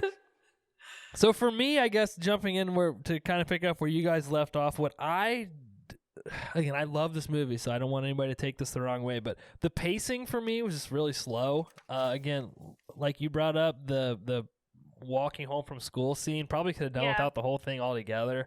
But I think it is trying to build that character of who Laurie is and how she's kind of a goody-goody, and the other two are talking about how the one girl, Annie's boyfriend, pulled her into the locker room, and Linda's like, "Oh, was he feeling you up or whatever?" And she's talking about Bone and Bob later, where Laurie is focused on, "Oh shit, I forgot my chemistry book." So I think it really plays into who they are as people.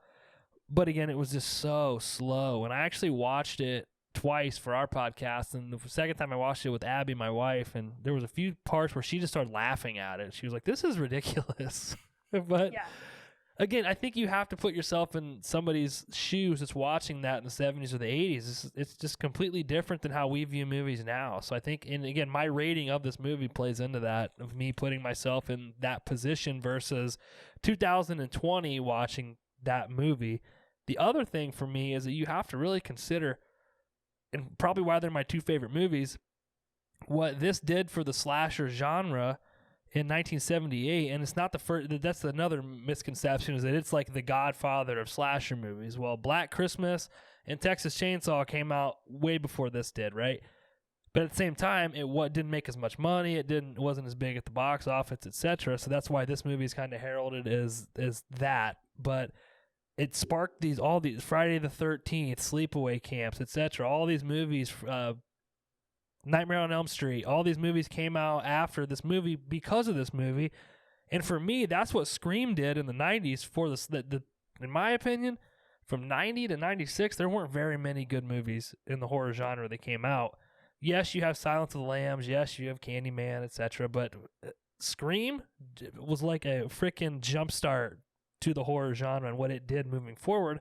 And I think that's what Halloween did in 1978. For the horror genre, the slasher genre specifically, is that it really jump-started all of that. And we got all these great movies and these other iconic horror figures because of this movie. And that has to play into your consideration for where this movie stands, on that, with top 5 or whatever scale. Very good point. Yeah. I'm scared to get into the rating because I have not thought about it until now. I don't know if you guys have more that you want to talk about overall. No, I think that was awesome. The only other thing I had was that like the different script details, that all of the different characters were named after really people that, you know, John Carpenter knew or the different people knew, but nothing. Oh, no, I lie. I did want to make one point because I see this a lot, especially when we're talking about horror movies or, you know, the big we. A lot of people criticize this movie, along with probably a lot of horror movies, as being misogynistic and sadist and, you know, disrespecting women and all this sort of thing. So I do want to mention this. So some critics have suggested that Halloween may encourage sadism and misogyny by audiences identifying with the villain. They also said that it is this whole thing about virgins being the right thing and sexually promiscuous substance abusers being the evil, because those are the girls who died versus Laurie who lives. All kinds of stuff like that. Lots of stuff like that. John Carpenter and Deborah Hill have stated many times over the years that they did not consciously set out to depict virginity as a way of defeating a rampaging killer. The reason why the horny teens all die is simply that they're so preoccupied with getting laid that they didn't notice there was a killer at large. And on the other hand, Laurie Strode spends a lot of her time on her own, so therefore she was more alert. And John Carpenter said it's been suggested that I was making some kind of moral statement. Believe me, I am not. In Halloween, I viewed the characters as simply normal teenagers and was merely creating a horror film. So I really wanted to share that. I have it all highlighted in orange. That's it. That's all I got. That's good that I think he's set the record straight, because... and Deborah Hill too, both of them. And she's a woman. She wrote it with him, and she's just like, no, we're just writing a horror movie, and we're writing how we think teenagers are, and that's it. Yeah, I guess I didn't, but I don't know. Apparently. And plus, he even says like the teen, like Laurie isn't like this extremely, to what Josh was saying, huge, strong heroine character. I mean, she almost dies until Dr. Loomis comes and shoots Michael several times. So it's just the fact that the other girls were preoccupied. So I just want to put that out there. And it makes total sense when you think about it, because all Annie, Linda, the people that did get killed in this movie were they were characters that weren't. They're again preoccupied, focusing on something else. Where Laurie, all she's doing is she's watching kids. She's very motherly, like you guys had said, and that's where her primary focus is at. Is you know, she's taking care of these kids, and she's very alert. She's not preoccupied. Even when Annie finds her a date to the dance or whatever, she's like, "Oh no, I want you to call him back and tell him no." Like, yeah, she's very preoccupied as well as what's going on with her friends, right? Like, is everything going okay with my friend? Is she getting laid? Right. Is she, you know, like, Yeah, very aware, but not distracted, right? Correct. I think that's the difference. So are we moving into rating this movie? Let's do it, but I want to go last. Oh, shit. Make your cases. I always go last. Ah, crap. All right, so Josh gets to go first. That's fine. I've already, again, we did a podcast on this, and you guys rate out of 5, right? Yeah. But okay, beautiful. Felicia introduced a quarter system, so you can just do whatever you want. And also you can do whatever you want beyond that if you want, because I've heard you guys do some odd stabbies. We do odd stabbies, yes, because I wanted to do it out of 10 because I thought it allowed us to better dial in where we think the movie's at. But, you know, being on a podcast with 3 people, I got outvoted. I thought of that, doing a 10. Anyway, okay, I'm sorry, go. I got outvoted, so we do it out of 5. So to be between us friends here, please don't tell my other podcast host, but I just do it out of 10 anyway, and then I do the reverse math to find out what the out of 5 is. So I gave Halloween a 4.9 Stabbies rating on our podcast. That's how we rate things out of Stabbies, with a total possible of 5 possible Stabbies. So I gave Halloween 1978 4.9 Stabbies. If you guys care, maybe you don't. I don't really care if you do or you don't. Not you two, beautiful ladies, but people listening. The Horror Movie Crew gave it a 4.4 average Stabbies rating. Okay. I like that. I like that. I give it a 5. And I think what also brings me at that level is the nostalgia factor that we talk about a lot. I watch this movie, I like it. Despite all the other, things that I'm kind of roll my eyes, it doesn't affect me like when I'm watching another movie and I roll my eyes and I'm like, that's just, you lost a half a point, my friend. It doesn't do that because I think of the nostalgia factor. So definitely I love this movie. It's one of my favorite slasher movies, it's definitely in my top 5. So I give it a 5. I was not prepared for this, you guys. I didn't think about this at all, and now I'm afraid to say my number out loud. But I want you to know that my number doesn't reflect that I dislike this movie, but I'm going to give it a 3.5. Okay. Oh. What did you give a 4, Tawny? That you're giving it? A 4 is like, for No, me... I want a movie, an actual movie. I'm going to look it up. Yeah, look it up. But what I remember is As Above, So Below. Oh yeah, she loved that movie. Okay, so only a half a point more than The Predator? Yes. Yes. Okay. At At least it's a lot more than Sleepy Hollow. I'm literally on our Instagram page looking at the different. Oh my God, you guys broke my heart with Sleepy Hollow. I listened to that episode. You guys just shit all over it. I'm I was like, sorry. oh my gosh. I'm sorry. If you want to air your grievances, please feel free to do it now. No, it's fine. I have a whole sleeve. I have a bunch of tattoos, but one part from my elbow down is basically a Sleepy Hollow tattoo. But I was like, oh man, this is sad. I love again. I love the story more than the movie, but man, that movie is so underrated in my opinion. But I get it. Did you watch Tim Burton thing? Go ahead. When it came out, though? I did. Okay. Again, probably some nostalgia going on, but at the same time, and I rewatched. Jessica hated it, for the record. But I think she was trying to get a revenge stabby at me because I hate Beetlejuice, and I just destroyed Beetlejuice. No. Yeah, so then she got me back with Sleepy Hollow, but I was like, oh man. Then I listened to you guys, and I was like, fuck, maybe this movie is bad. Okay, I do want to say this to you, Tawny. I just went through every single one of our scoring and what you scored, and I do think that kind of it falls in line. I just looked too. I looked at our sheet, and I think I'm sticking with it at 3.5. But before we move on, I just want to say about Sleepy Hollow, I just want to make room for the fact that I totally respect that people like that movie.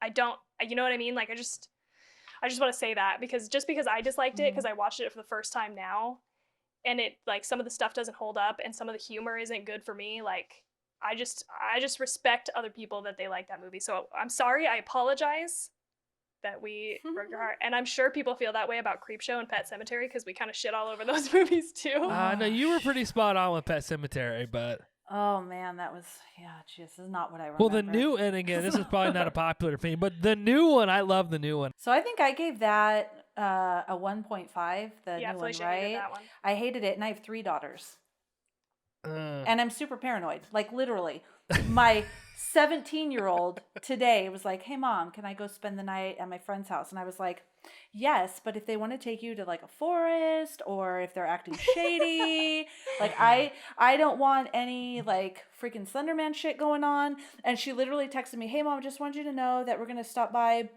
at the mall." And I said, "Okay, I don't want to see you on Unsolved Mysteries." So I'm like really neurotic, and I still, but anyway, whatever. You're better than me. I'm already, again, my kids are 4 and 6, but I'm like, they're not going anywhere unless I'm driving them. And that says a lot because I'm an alcoholic. 17. So I don't drink and drive, don't get me wrong. But at the same time, I'm like, no, you are not taking my kids anywhere. And we're like building a fortress here to where like, I want to have like the fun house to where my kids' friends want to come here instead of me having to worry about my kids going somewhere else. Yes, this is me. This is what I tell my husband. I just want to have a house where all the kids want to come here. And I totally, absolutely agree. Well, my daughter is going to be 18 in a couple of months, so I feel like I have to be comfortable with her driving to the mall. I mean, shit, like she's going to be an adult. But I can tell you this. Can I have one small tangent, Tawny? I just want one small Go thing. for it. Yeah, go.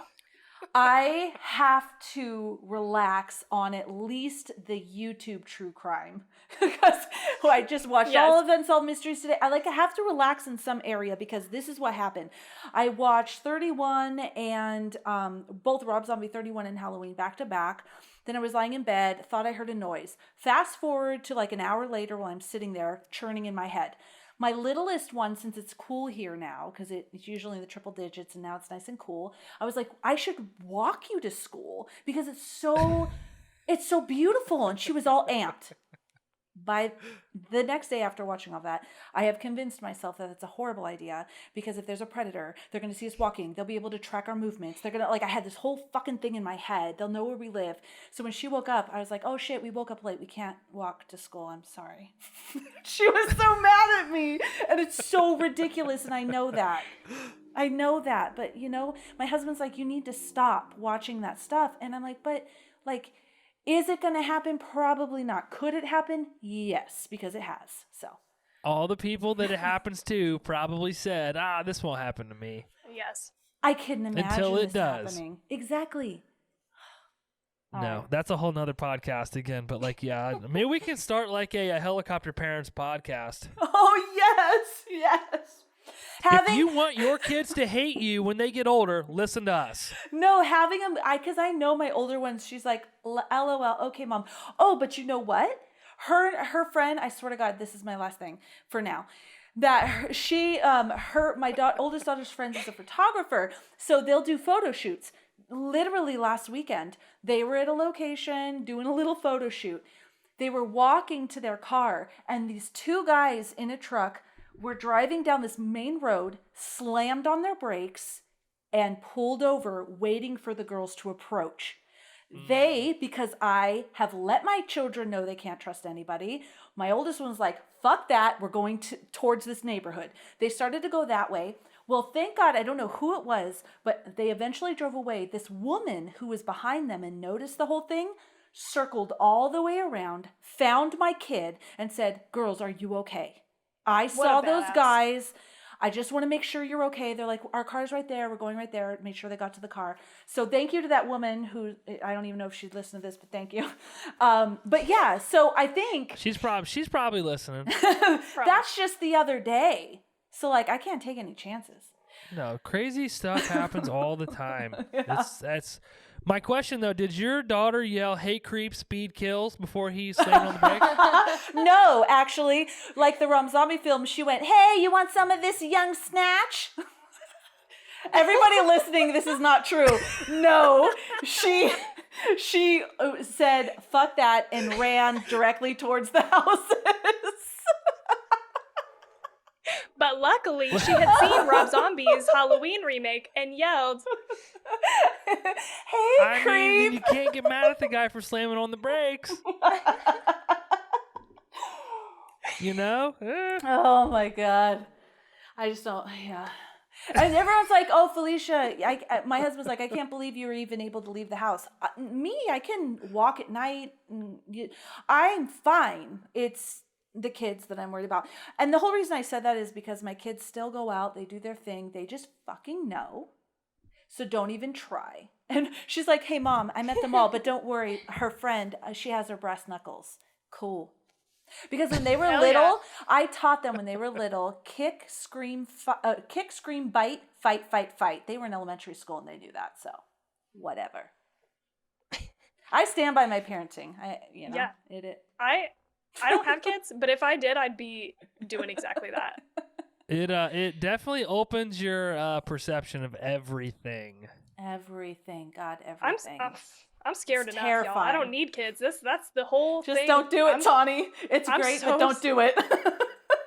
No, it's the greatest thing in the world. If you want kids, you should definitely have kids. It's the greatest. It's my my crowning achievement. It's the greatest thing in the world and the scariest thing in the world. And it's like, you can never be more sad. Like, my little one will be like, oh, I had the worst day. She's 6. It was the worst day ever because I didn't have my, like some score and the teacher said you miss a point and she's devastated and I'm crying. Like it's an amazing emotional trip. Just from the short time we've talked, I don't know, a couple hours, you probably got mad. You were like, what? The fuck this teacher? What? I did write Clearly the teacher is wrong. Did you write her a note? Oh shit, I did. I did. I see. And I took pictures of the homework and I'm like, I'm just confused. She came home and told me that this was the worst school day of her life and because her homework was missing, but I have it and please see the pictures below and tell me what happened. Yes, I did. I did do that. I called that, didn't I? Yes. Nice. Whew, all right. Rob Zombie Halloween. Does anyone need a bathroom break or anything? I drank my first old fashioned pretty fast, so. I was gonna get like another like half shot, and then I thought maybe I should slow the fuck down because I'm about to have to read all this information. Yeah, we were halfway through the first, discussion, and I had asked my husband for another one, and I'm like, I need to chill. I'm not gonna be able to talk by the end of it. That's where we try to get at the Horror Movie Crew podcast. We have one episode we never even released, and really? you can include this if you want. I don't care. But God, it's probably my fault, but because I have one speed and it's like pedal to the metal. So we started the podcast, and we're like, let's just get together and watch movies we like, and we'll talk about them. And then we started to catch some traction. So I'm like, we should have people tell us what movies to watch, and we'll do a whole nother episode every week. So then it was like 2 episodes, and I'm like, we should do another episode where we watch new movies that just came out, and we won't give any spoilers, but we'll review those movies. And it was like, it got to be way too much. And my colleagues sat me down and were like, "Do you need to fucking chill?" But anyway, we have it was actually the episode we did on Terrifier with the podcast on Elm Street. We were supposed to do Mandy afterward, and we got so freaking drunk. I have the audio. I was like, I cannot release this. Like, Seth laughs for 5 minutes straight at one point because he can't compose himself. That's awesome. Yeah, I think I'm definitely the you in the group. Like, thank God for Tawny, because I'm like, we should do this and we should do this and we should do this. And I get so amped, and she's like, okay. We definitely can do all of that. Let's put it down and let's think logically, because, it's just us. Right. It's just us two. No, that's 100% me. She's and I so told her, good. I'm sorry, but I only have one speed, and it's like full bore. I love it though. I love that Yeah. Felicia is so excited and jumps in and does a bunch of stuff. Like, it's awesome. I do. It's probably overwhelming for the other two, honestly. Yeah. But it's like, because at one point Jessica's like, "Hey, I got to ramp down how many episodes I'm doing every month. Josh, you're killing me." So Jess stayed on. She's doing all the HMC episodes, and Seth and I do all the Crewbies requests, which are listener requests. But I okay. think you guys are going to come on for one in the next month or two. So that'll We've be got fun. to strategically come up with a movie. That's the thing that I'm Oh. waiting on. Is like we have to pick one that we both love and are very confident about. And that you haven't Mm. reviewed already. Yes, yeah. That's true. I can send you guys the actual list if you want of everything we Yeah. reviewed and all the Crewbies requests if you want. That would be helpful. That yeah. would be helpful, yeah. Okay. The Birds is leading the way with the highest rated Crewbies request. Wow. Oh, shit. Interesting. I've never seen it. It's a good movie. I mean, I The think I ending's have terrible, but- seen it when I was a child, because my mom used to watch horror movies with me sitting there. And so I'm pretty sure I've seen it, but I don't remember it, so. All right. I'm so excited to talk about this movie. You Yes. don't know why. Me I could have hated too. it, or I could have liked it. You're right. I can't wait to hear. I am also I'm on the edge of my seat about it. Okay, so let's jump into this one. So All right. we've got Halloween, Rob Zombie's Halloween, made in 2007. I'm gonna give you the synopsis. I usually wouldn't do this, but I think it's a little bit different than the original. So after being committed for 17 years, Michael Myers, now a grown man and still very dangerous, escapes from the mental institution and immediately returns to Haddonfield to find his baby sister Laurie. So we've got Malcolm McDowell as Dr. Samuel Loomis, Brad Dourif, my man, Brad Your Dourif, guy. as Sheriff Lee Brackett, who obviously played Chucky, the voice of Chucky, and yes. And also, I looked him up because I was like, just curious, like what else he had been in.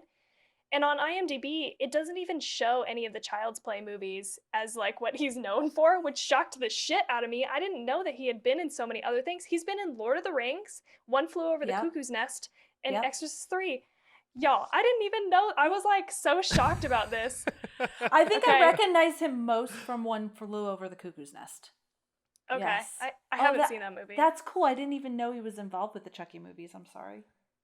He's He Chucky. is Chucky. He is Chucky? Yes. Oh shit! I'm sorry.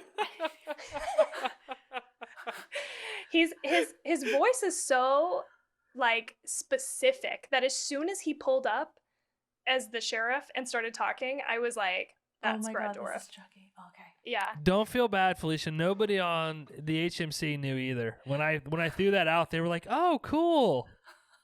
Okay. I'm like, "No, it's not cool. It's awesome. He's fucking Chucky." Yes. It was so interesting. Okay, anyway. So then we have Tyler Mane as Michael Myers, the adult Michael Myers. And I also put Scout Taylor Compton as Laurie Strode. And then I wanted to put some honorable mentions in here. We've got Sid Haig. I think that's how you say his name. Who Mhm. is always in Rob Zombie movies. And of course, Sherry Moon Zombie, his wife, also in all of his movies. And Danny Trejo, which I had seen this movie already, but even watching it a second time, like I forgot that Danny Trejo was in it, and he just did a fantastic job, so he's an honorable mention here. How about Skylar, the little boy? You know what? I just like him, that little boy, and I recognize him because those eyes. I was Oh. like, dude, I know who this little boy is. And he was in several movies that I don't remember right now, but okay. Oh, sorry, I hit my microphone. The little boy that she Tommy. babysits? Tommy, yeah. Yeah, okay. Sorry, y'all. I just take down names that I think are the most important or that I recognize. So he's in Santa Clarita Diet with Drew Barrymore Yeah. and Oh. Timothy Olyphant. He's also in The Righteous Gemstones, which is a Danny McBride That's TV it. series on HBO, Yes. and it's fucking hilarious. Yes, that's it. Yes. And I reckon I like those eyes, that face. I was like, oh my God, I know who this little boy is as a more grown person. So Sorry, I did not recognize him at all. And I Oh. watched the Santa Clarita Fine. Diet, and I really like that show a lot. But who wants to go first? Not me. Let's have Felicia go. We know how we feel about it, Josh. Go. Okay, so how I felt about this movie is I so fucking loved this movie. I was so, God, I just really loved this movie.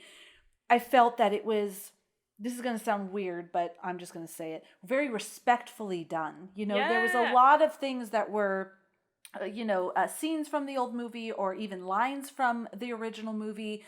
And it was really respectfully done. Or little changes like, okay, Laurie's not in a closet, she's in the walls of this home, but it's like the same feel. It didn't feel forced. It didn't feel contrived. It was just like really beautifully done.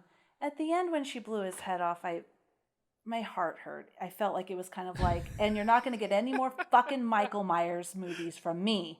But the rest of it, like, I fucking love this movie. I loved seeing Michael leading up to it. I really like that. I really like Sherry Moon, by the way, having watched 31 right before that. I really like her. I loved the backstory. I loved it. I loved Michael Myers. God, he was so big and like just so fucking great. I loved this movie. I loved it. And I know why I didn't see it, because I thought, oh, it's going to be a fucking another Halloween movie. It's going to be stupid. And so I put off watching it. But yeah, I loved it. Like a lot. I am so shocked. I thought you were going to hate this movie, and I was preparing myself for the worst.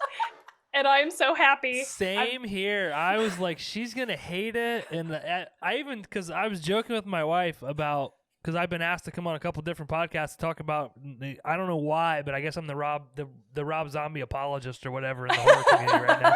But I was like, I don't know if like they're inviting me on so they can just like beat the shit out of me because they know how I feel about these Rob Zombie movies, but I am shocked. Yeah. Me loved too. it. I loved it. I can honestly say the only thing, well, I won't go into what I didn't like about it. So, I really love this movie. I watched it twice. I watched it by Oh. myself. And then the very next day, I told my husband, please watch this movie with me. And we watched it again. And I was excited to watch it a second time the next day. I was like, oh, come on, let's watch this movie. I'm so shocked. I'm so shocked you liked it. I'm so glad, though. That's awesome. And Josh, I think I might have mentioned this. The reason why I was like, oh, it would be great to have you on is because I also love this movie. And I was just like, people fucking hated this movie. It's got like a miserable rating on like Really? Rotten Tomatoes or something. Yes, it has like, it's horribly. Yes, people hate this movie, which is funny because I think that I was joking. I said, like, hey, if you need me to come on and help you convince her into liking this movie, let me know. Oh shit! Yes. I'm really surprised that people hated this movie. I don't do any research before the ones that Tawny's going to do research. So, Oh, I get so much shit. yeah. People and I've listened to you go on your rants about this movie, and you're like, it sucks that people compare them, and I think that's a fair sentiment, and I think we do have to be careful. Like, it's not, it's hard to pit them exactly against each other because the original Halloween has so much clout.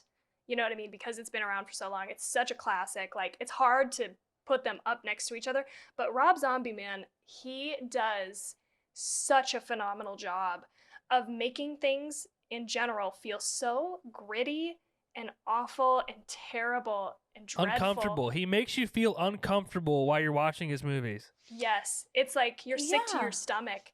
I really felt like he did really a lot of respect to the original. I felt like, versus Pet Sematary, sorry guys, but I felt like the changes made a lot of sense. It made the story even make more sense. I thought that they were really nice changes, and I don't know, it felt like to me, and I don't know how he feels about it, that he took this movie, remade it with a whole fuck ton of respect for the original and made it even better, I thought. Yeah. Minus, this one aspect that I'll talk about later. You guys don't even need me on here. I'm out of here. See you guys. No, this is great. Okay, so obviously you love it. Yes. Give us like Okay, an overview. done. Why do you love it? You love it. Yes. Okay, so for me, I think, again, like exactly what you just said. He took the original movie, and you can't compare the two. They're so different. So the first movie, 1978, it's, again, completely different. So you have this happenstance of opportunity, right? Michael's at home. Lori and Tommy show up. He follows. It's the babysitter murders. He's not his sister. Even when they did Halloween 2018, they reinforced this is not Michael Myers' sister. Rob Zombie's version, right out of the gate, it's his sister. Right out of the gate. So in Zombie's movie, it's basically two different movies that you're watching, and I just love the psychological aspect. Which again, I went on a humongous rant on our podcast about this, but the way he dives into who Michael is and what created Michael, and Loomis says that it was a perfect combination of internal and external workings that created Michael. And it's realistic. I asked this question to my co-hosts on the HMC. I was like, are there families like this? Because my family didn't. Like, I can relate to how these people talk. Because, like, my family, we're not prim and proper people. Like, we joke around about things you probably shouldn't joke around about. But at the same time, like, I'm sure there's families out there that are worse off than that. And that's probably a realistic situation that he was in. And so he wakes up, has a shitty home life, he goes to school, he's bullied at school. Like, it makes sense. It's something, and again, I talk about it a lot on our podcast, is that I almost think this movie came out too soon. If it had come out 3 or 4 years ago, when right now bullying is huge. Yeah. We talk about bullying and how we teach our girls this. We tell them, like, if they're being mean to each other, hey, you're being a bully. Nobody likes a bully. Nobody's going to want to hang out with you. You can't do that to people. You need to respect people. We have this thing. If they're doing something that the other one doesn't like, hey, you're in my bubble. Can you get out of my bubble, right? And anyway, nonetheless, it's realistic. Like, these are, and it shows from him as a young child all the way through him as an adult, all these tendencies he has that you can understand and relate with as to how he got to where he is when he is an adult. And I just love the fact that I understand and respect the fact in 1978, okay, he was this unknown creature. It was unknown at that time, like the boogeyman aspect of it. Like these things happen out there that we're not aware of. In 2007, I think this came out. We're aware of all the shitty stuff that happens in the world. But here, I think he was ahead of the time and saying, hey, here's why these things happen. Yeah. And I don't know, it's a deep dive psychologically into who Michael is, and you see it from when he's a kid all the way up through his adult Michael. Yeah. I have a note where between the two, the original one was more like Ted Bundy-esque is what I wrote.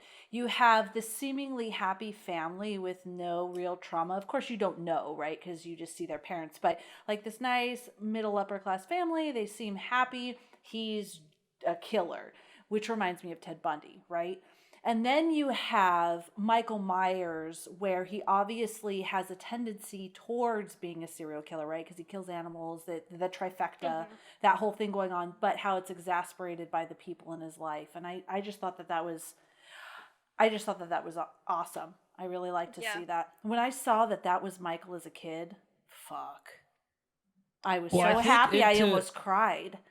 Sorry to interrupt, but No. to expand upon what you're saying, that scene where he's sitting out on the curb and all those families and kids are walking by him happy behind him. He can hear them laughing and they're having a good time, and his sister is upstairs boning the boyfriend. The loser Ronnie is in the chair. Nobody's taking him trick-or-treating. His mom has to go work. You can see when he flips because he's sitting out on the curb by himself and he sees what, and again, on our podcast, that normal families are like, right? Where you see all these people walking by him and he sees this, and that's just not his reality. At the same time, right before that, his mom tells him, hey, things are changing tomorrow. You better live it up. So to me, it was the perfect, and like Loomis says, it's the perfect combination of him saying, hey, my life sucks. And my mom told me, hey, you better live it up because shit's changing tomorrow. And that's, you see in that moment when he snaps and basically becomes the Michael that everybody knows. Yeah. Yeah. I absolutely agree. And I really appreciated how, even though I think some people could probably watch this movie and feel like it's really dragging, I appreciate how the first half of this movie is dedicated to Michael Myers and understanding how he came to be who he is. And I do think the first one sort of paints this picture of this, like, inherent evil. Oops, sorry. Like, he just is born evil, and we can't even understand it. Evil incarnate, right? And this one, you get a sense of like, no, this is, you know what I mean, created in part probably from the situation that he is surrounded by. And that is ultra scary, right? Because that's something that we have control over a little bit. Just as people, we have families, we have kids, it's like, what are we doing to, I just think that's like a harder reality to face, and it makes it so much more scary. I agree. The only thing I disagree with is I don't feel like his environment created him. I think it exasperated or propelled him into becoming more of who he was psychologically, where maybe you would be able to help him psychologically. But the reason I think of this is because I think of that movie about, and I don't know why I did this, because I was going to say documentary, so I just did quotations, but called My Friend Dahmer, about Jeffrey Dahmer. Yeah. So he's just like that. Jeffrey Dahmer is this good kid. He also has this tendency, though, to kill animals, to clean their bones, carry the bones. There's this thing, but he also has this good side of him that's kind of battling, and then ultimately with his fucked up life and family and being bullied in school and all of that shit, he becomes Jeffrey Dahmer, real person. So I see it as like Michael with the killing of the rat. He has that tendency within him. The hard thing is, though, like with Jeffrey Dahmer, like I don't sympathize with him, but with Michael I do all along the way. It's so hard because everyone he kills, I was like, God, I feel bad for him. And my husband's like, what? And I'm like, well, honestly, I mean, everybody he kills are fucking assholes. Minus, the one guard that was his friend, that was kind of a shock. Yeah. I thought maybe he'd let him go, but that nurse was a bitch. Like everyone, the rape, all of that shit. They all deserved it, almost like a Dexter level, killing people that deserve it. But yeah, that's it. Yeah. And I just think he had and that. to be fair, I'm within not saying him. that. Yeah, and I'm not saying that those, like, somebody who would like exhibit those symptoms are not beyond help necessarily, but for sure you get a very clear, stark picture of this kid. He has no help, right? Like the principal tries to bring somebody in to like, but that doesn't really end up going anywhere, it seems like. And I mean, it's like too soon to even know, really. So there's some help that's brought in, but it's too kind of late in the context of the movie. But like, Yeah. you know what I'm saying? It's like, Yeah, his mom there maybe could have been help. Yeah. His mom But they're loves trying to make him, it. and how he's being is like, Mommy, I love you, and all this stuff. So she understands, like, we're in a fucking shitty situation, but hopefully my kids are doing okay, Yeah. They got like 5 people in their household. They're like, you kind of get the idea. They're supported on one income. He's not going to get the help he needs, right? Like, it's so shit. I mean, this is where it goes, That fucking guy, though. Why the fuck was that guy still in their house? Like, she was the one making the money. Fuck that guy. That guy's a pig. I was annoyed like, by get that too. that Kick his ass shithole out. Sorry, but Hell no. You have to agree, Josh. Like, fucking, the guy wasn't even making money. Like what the piece of Ronnie? shit? Yeah, no, we hated Ronnie for sure. Ronnie brings his own element into it, but I think that a couple things. First, to touch on, I think, and again, I agree with Loomis that it was a unique happening of internal and external happenings that created Michael. But at the same time, I also wonder, okay, is he doing these things to his rat? And Deborah, his mom, Mrs. Myers, she makes reference at the beginning of the movie to, another one. So obviously these animals are coming up missing or dying quite frequently. Is that because that's how he's taking out his aggression at that point in his life, because of how his home life is, and also what he's dealing with at school? Is he coming home and that's how if he's getting bullied at home, he's getting bullied at school? Is that how he's currently taking out his aggression until we see later what he does to the bully in the woods?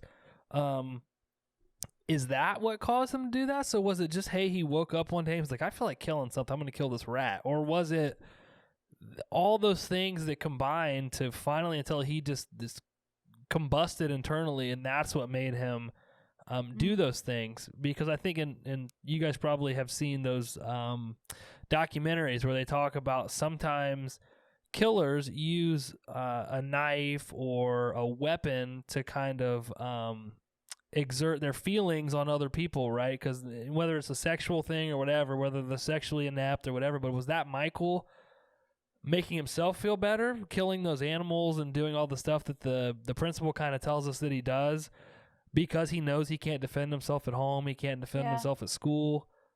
Is that what it was? That's why I really, because we could sit here and talk about just the first 30 minutes of this movie for 4 hours. All day. But that's, to me, that's a great fucking movie because you're able to do that. Exactly.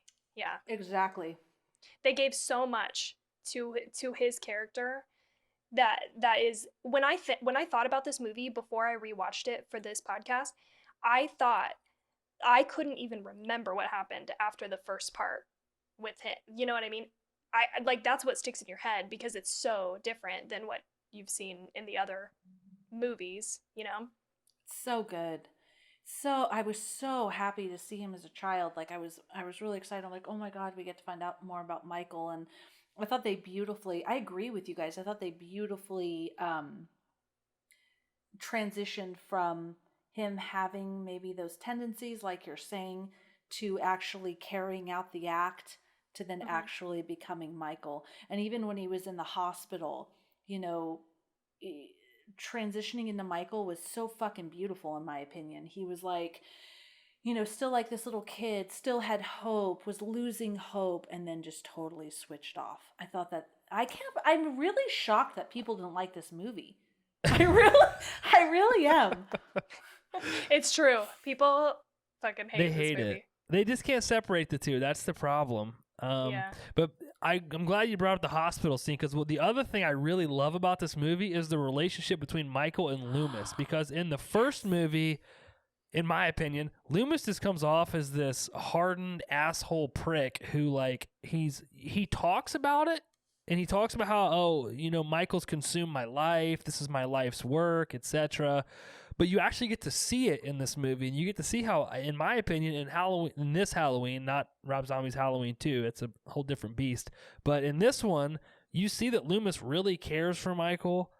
And it's basically become his entire life. I feel like he feels like a father figure to Michael, and you see that through the whole movie until you get to that one fucking scene.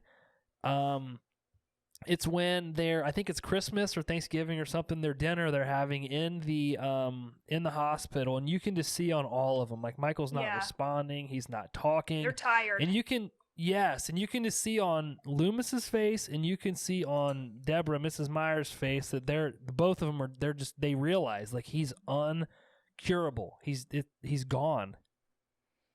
There's nothing that we can do. Yeah. And I have this right here in my notes. That's why I was looking down. The relationship between Loomis and Michael was so much more developed in this movie, where, God, I even, like, my heart aches when Michael is crying, screaming, and he's like, I just want to get out of here. And he hugs him. I'm getting all choked up. And Loomis takes him in and hugs him, and he's like, I know, it's okay.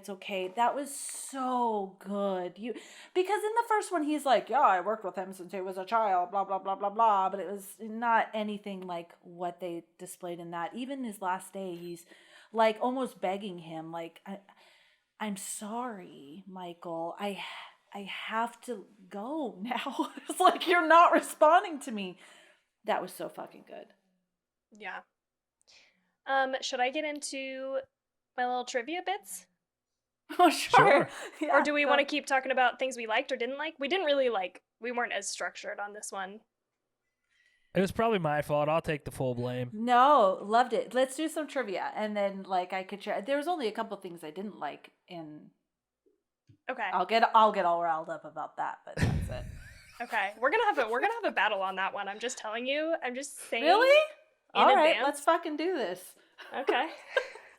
I'll meet you outside. Do we even know? Like, maybe we're. Okay. So I'll start with the trivia. Okay. So before reinventing the legendary Halloween, Rob Zombie made the wise choice to inform John Carpenter about it. In response, Carpenter encouraged Zombie to make it his own.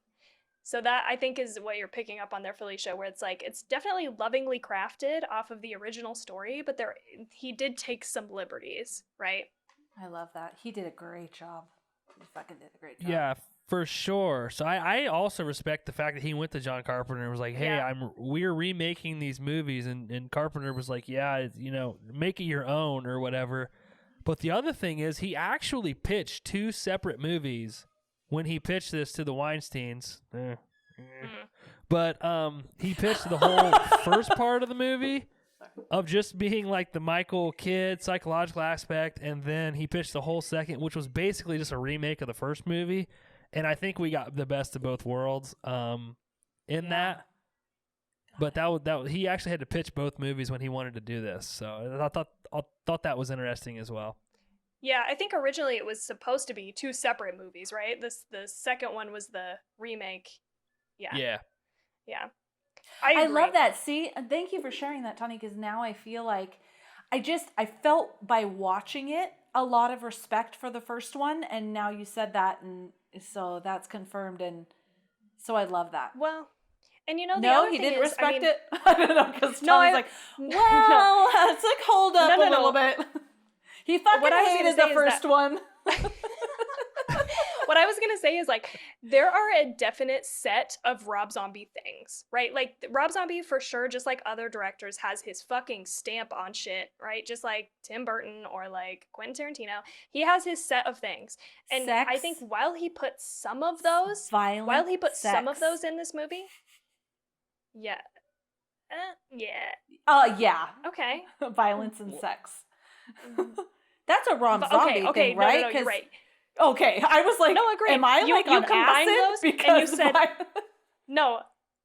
Let me explain myself. You said violent sex. Well, yeah, because I violent thought. sex. I did say violent sex, and then I thought of 31, and I was like, no, sex and violence. And maybe. violence. Yeah. Maybe separately, because I didn't Really? think there was any Because I will- violent sex Oh, really? in this movie. In Halloween? Because I would say one of the scenes that was the hardest yeah. for me Okay, yeah, was yeah. that rape scene. You're that right, was you're right. the one thing that was so it's really hard for me. It's not like I didn't like it in the sense that, oh, I thought he was being distasteful, or like what is that called, over the top. Oh, Tawny, you had said it once. It's like Gratuitous. That wasn't it. It was because it was so fucking realistic. Yeah. So when I rewatched it with my husband, I actually left the room for that part because I knew it was coming up. But then I came back for Michael killing those motherfuckers. That was fucking awesome. Yeah. But yeah. Okay, anyways, go ahead. Go. Let me apologize profusely. I was not thinking about that scene. That scene in my mind is completely separated from the rest of the sex scenes. Oh, in the this rest movie. of the sex was great, just normal sex that people have. and very like very normal, and actually like, you know what I mean? Like, I appreciated how totally like normal realistic sex and realistic and like not, so I'm so sorry. You're right. That was totally violent sex for sure. Like, but I just when I think was of just egging you on because you're like, there was no. I was just egging you on. No, you're right. No, that's terrible. That was hard to watch, and I didn't even remember it from my first watching, and I think part of the reason is because it's very difficult to watch. And it's not in the theatrical version. So if you watch the theatrical version first and not the director's cut, it's not in it. There's a completely different scene on how Michael gets out of the hospital. So you've got Bill Moseley, not Sid Haig, he comes up later, but Bill Moseley, the actress that plays Mother Firefly in House of a Thousand Corpses.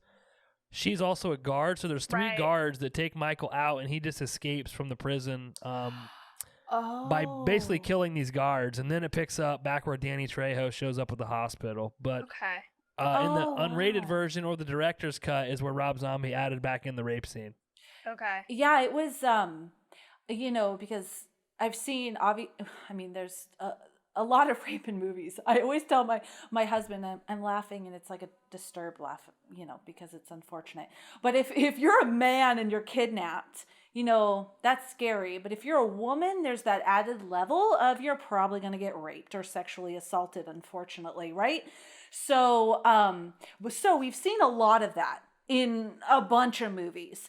But for me, I've never seen it that, like, head-on graphic, like it was really happening. A lot of the times it's like they're going to, but something stops the situation. That was really fucking hard. But oh my God. But that's the thing. When Michael Myers kills them, it's like, oh, I am team Michael Myers all the way. Babe, I don't care who you kill. You were abused as a kid. There's all this shit happening. Your mom killed herself. I am on your team. So this is my take on it, and we kind of had a back and forth on this because it was the only thing I said that I would change about the movie is to take the rape scene out. But the more I thought about it, the more I understand why Rob Zombie added it to the movie and why that was his original vision. So yeah, it's hard to watch. It's unsettling. It's long. It's really long. It's long, my God. Yeah. But the thing is, Michael never steps in to help that girl. She gets raped by both of them. He doesn't stop them from raping her whatsoever. She gets raped by both of them. They both do their thing, right? When he finally steps in to kill them is when they touch his masks. Oh, fuck you. In my opinion, he didn't help her at all. He didn't give a shit what happened to her. What I think, and again, this is just my opinion, and I have very unpopular opinions. Ask Instagram, they'll tell you. That scene and why Rob Zombie, in my opinion, thought it was so important was because he doesn't care about her. He's not a heroine. They touched his shit. That's what triggered him to kill them. Is that they were essentially again. I'm heavily leaning on this bullying thing, but in my opinion, it triggered him like, okay, these guys are fucking with me again. They touched my mask. I think Danny Trejo told the other guard earlier, his name's Nolan or something, don't touch his masks. I think he picks one up and puts it on, and that's when Michael steps in and kills both of them. So he's not a savior. He didn't step in to help her. They both did whatever to that girl right there in front of it. The only time he stepped in is when they touched his mask. No, I totally agree with you. I just enjoyed watching him kill them. But I agree 100%. With you. Even at the beginning when he kills Ronnie, right? You're like, yes, fuck Ronnie, kill Ronnie. Steve, okay, the boyfriend was a little, I think his name was Steve. Maybe that's Scream. It was Steve because my husband's name is Steve. And I'm like, honey, there's always a Steve in the movie. But yeah, you are like on his side when he kills those guards. You're like, yeah, these guys are terrible people. You should definitely kill these guards. But I think in Rob Zombie's head, and again, I don't know Rob Zombie, obviously. Maybe he listens to the podcast. You will. I'm sure he listens. I'm sure he listens. We'll all have him on. I think we should. But I think the point he was making is he didn't step in to help that girl at all. Yeah. But he did kill those guards after they started messing with him. And I think that's what he was trying to portray, is that he's not this savior or this great person. The only reason he did that was because they touched his masks. And I think it really comes through in that unfortunate, like it's and again, it's hard to watch, it's unsettling, but that's kind of the point of it, I think. No, totally. And I have to say, I'm glad you mentioned that, both of you, because when I first saw it, I realized he wasn't helping her at all, but there was almost like this build of like, I had thought, but I think you're right, but I had thought there's this build of I'm just not fucking involving myself in this. I'm not interested in this until they cross the line by touching the mask and then he killed them. But that may be just me, wanting him to, be that character. But so I felt like this build of tension where it really hit me like, oh, he doesn't give a fuck. Was when he killed that guard and he's like, I've taken care of you, Mikey. I've been good to you. That I thought, no, he's not going to kill him, and he fucking did. And that's the point of the scene, right? Is that we are saying, stop them from doing this to her, and he doesn't. And I think that is again, this is me, and again, I'm a freaking Rob Zombie fanboy, obviously, but I think that's his genius in that scene. Is that this whole time up to that part, we're rooting for Michael. We're like, okay, he was bullied. He's got a shitty home life. His parents suck. We're like we're rooting for Michael. And at that point, we're like, okay, step in. Stop this from happening. Don't let this happen to this girl. And he doesn't. And then he kills Danny Trejo, this guy that took care of him. And then we go into the Laurie Strode aspect. So I think what he does is he makes you identify with Michael at the beginning. Mm-hmm. You get to that point where you're like, okay, this is my guy. Michael, right? We understand why he is the way he is, and then he doesn't do what you want him to do. Yeah. And then he goes into the second half of the movie where you're basically rooting for Laurie because Michael's the bad guy. Yeah. And on that note, Danny Trejo's death scene was cut from the work print after studio heads complained about it. Zombie lobbied to them, stating it was important to show how brutal and uncompassionate the character truly is. In the final cut, Zombie won and was allowed to put the scene in, and I think that is the turning point of the entire movie, where you go, oh my god, nope, there's nothing. That guy's right. Dr. Loomis is right. There's nothing left. But then it turns back around when he drops the knife and shows the picture to his sister. For me, it did. Yeah, I might just be sold on everything, but I felt like in that moment, and I am sold on everything, in that moment, it was like if his sister would have, I mean, obviously she didn't know who he was or that picture. If she would have been like, oh my God, Michael, and hugged him, what would have been the outcome?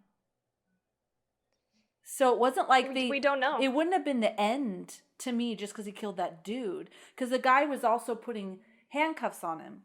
So it was almost like, I don't know. Ah, okay. You know what I mean? He's putting handcuffs on him. So it was this weird thing where the guy was like, hey, Michael, I got to put you back. And so he gave his wrist like, you're right. And then he's like, no, fuck this. He could have left him. But then his sister, he dropped that knife. He's like, bitch, I want to be, let's be a happy family. He showed the picture. We don't know what he would have done. But what would he have done if she went, oh my God, Michael, it's you. I love you, and hugged him? That's one of my favorite scenes in the movie. Honestly, we're jumping way ahead, but that is one of the best scenes in the entire movie, in my opinion. And you guys want to jump into it now, or do you want to wait till we get to it? Okay. Let's go ahead. So Michael's big reveal at the end, basically at the end of the movie, it's the whole scene is shot so well by Rob Zombie, the director. So Laurie is holding Linda. So obviously so we should say the second half of the movie is basically a fast forwarded reiteration of the first Halloween from 1970 with a few differences, but nonetheless, Laurie is on the ground. She's kneeling, holding Linda. And Michael kneels down in front of her. He takes his mask off, which is obviously a sign of vulnerability for Michael, which we've seen through the whole movie. Because even when he's a kid, when he's killing people, he has the mask on. Because he takes the mask off when he kills the bully in the woods. He finds that picture of his mom in the bully's pocket. He puts the mask back on and kills him. Same with Ronnie and Judith, etc. So the mask for him is a sign of that's his aggressive, in my opinion, his aggressive state. So he takes the mask off, puts it down, drops the knife, and he's basically, I think he shows her a picture of him holding her as a kid. Yeah. Very vulnerable, but she has no idea who he is, and that's why that scene is so powerful. He's at his most vulnerable state, and Laurie, at that moment, has no idea who he is. She pretends like she sympathizes with him, but you can see her eyes, and the camera work shows that all she wants to do in that moment is survive. Yeah. And to me, that's knife. why that scene is so powerful, is because you see Michael, who we've seen through this entire movie, is this aggressive personality, and then he's this weak, and again, he's the largest person to ever play Michael is Tyler Mane, so he's like almost 7 feet tall, and he's huge. 6'8", yeah. And just to see him kneeling down in front of Laurie Strode, which is played by, I think, Scout Taylor Compton is her name, but she's very small, so you see him next to her, and what I love about that scene is he does not show his face. In 1978, they show his face. Hey, this is what Michael looks like. The camera shows from behind Michael, and all you see is Michael, and then it really focuses on Laurie's face. And at that point, Michael's revealing and being vulnerable. Hey, here's who I am. Here's why I'm doing all this. And we can get into that in a minute as to why I think he's doing all this. But she has no idea who he is and is only looking to survive. And you see that on her face. And I love the way that it's portrayed in that moment where you see her face, don't see his, like in the first 1978 version. But he's just so vulnerable. And I think it really comes through in that scene. And I think it was just shot really well. Yeah. Yeah. Agreed. Ditto. I totally agree. But I really felt for Michael there. Like he loved his baby sister. He came back. He was trying to connect with her. He does not understand why. She doesn't know what he's showing. I'm showing you a picture of you. Like, why don't you understand? And she's like, I don't understand. And it was so terrible. And then she stabs him. And I know he killed a bunch of people. But I have to say, I was like, because then, that scene, he puts his mask on and it shows the mask, the hair, like, just kind of like fitting into place. Fuck it. And then he was like, balls to the wall, fuck it. No one's here for me. No one loves me. I will have no connection with anybody ever. Fuck humanity. Yeah. Totally. And I do think that's like the intention is there's some thread that you want to be present. You want to think that maybe he can turn it around. He can be a human. There's some human still left in him. And she, by trying to kill him, again, we don't know. We don't know what's going to happen after that. We don't know because we don't see any other version of events, but she tries to kill him. And that's when he says, fuck it. I'm going to kill you. And so all I'm saying is Danny Trejo's character did not try to kill him. So, Yeah, no, he didn't. I think maybe it was just like he felt I need to get out of here. There was a moment where he hesitated, where he gave him his wrist. I personally didn't see it as I'm going to trick him. I saw it as this is what he does and he trusts this man. So I'm going to let him handcuff me. And then he's like, no. He says, I got to go home. Yeah. I gotta go home. I think that's where we're gonna disagree. For the first part, we're gonna disagree on is and Loomis speaks to this earlier. He talks about how, because you see Michael as a kid in this movie, right after all this happens, and he says, "Oh, I don't I didn't kill. I don't remember any of that. He's like very nonchalant, doesn't remember any of it. And Loomis is like, he knows what he did. He is very in tune with what happened. And I think this scene, specifically the Danny Trejo scene where Michael gives him his wrist so he can handcuff him, is Michael being a lot. And Loomis makes a comment in Halloween 2 about, I forget the exact wording, but something about we're silly to trust the tameness of a wolf. And I think he that says speaks that in volumes. this one. Is that this one? He says that in this one. He says that to the guy who runs the place. Yes. Yeah. We're ignorant to. I forget the exact wording. I didn't keep any of my notes, but nonetheless, like I think that speaks volumes. Like Michael's not stupid. He's very smart. A lot of these people in these serial, they're not stupid people. Bundy, Dom, they're not stupid. They're actually really intelligent people. Yeah.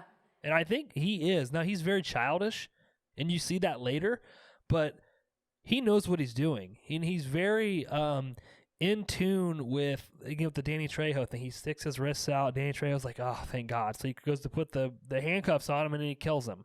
So he knows what he's doing. He's very in tune. He's not like, oh, thank God. He's like, yeah. Okay. Yeah. So, he's a little fucking scared to put that shit on him. But I do see that. I didn't hear him saying that the kid knows exactly what he's doing. I might have missed that, but I do remember him talking about the tameness of a wolf. So that does make sense. Okay. I still like him. Good point. Yeah, good point. And I think that final scene, like, again, what I'm saying is, like, do we know exactly, like, what he was going to do? Maybe not, but, like, we want, as the audience, because we've been told what his backstory is, like, we want him to have some humanity left, some shred. Yes. Please.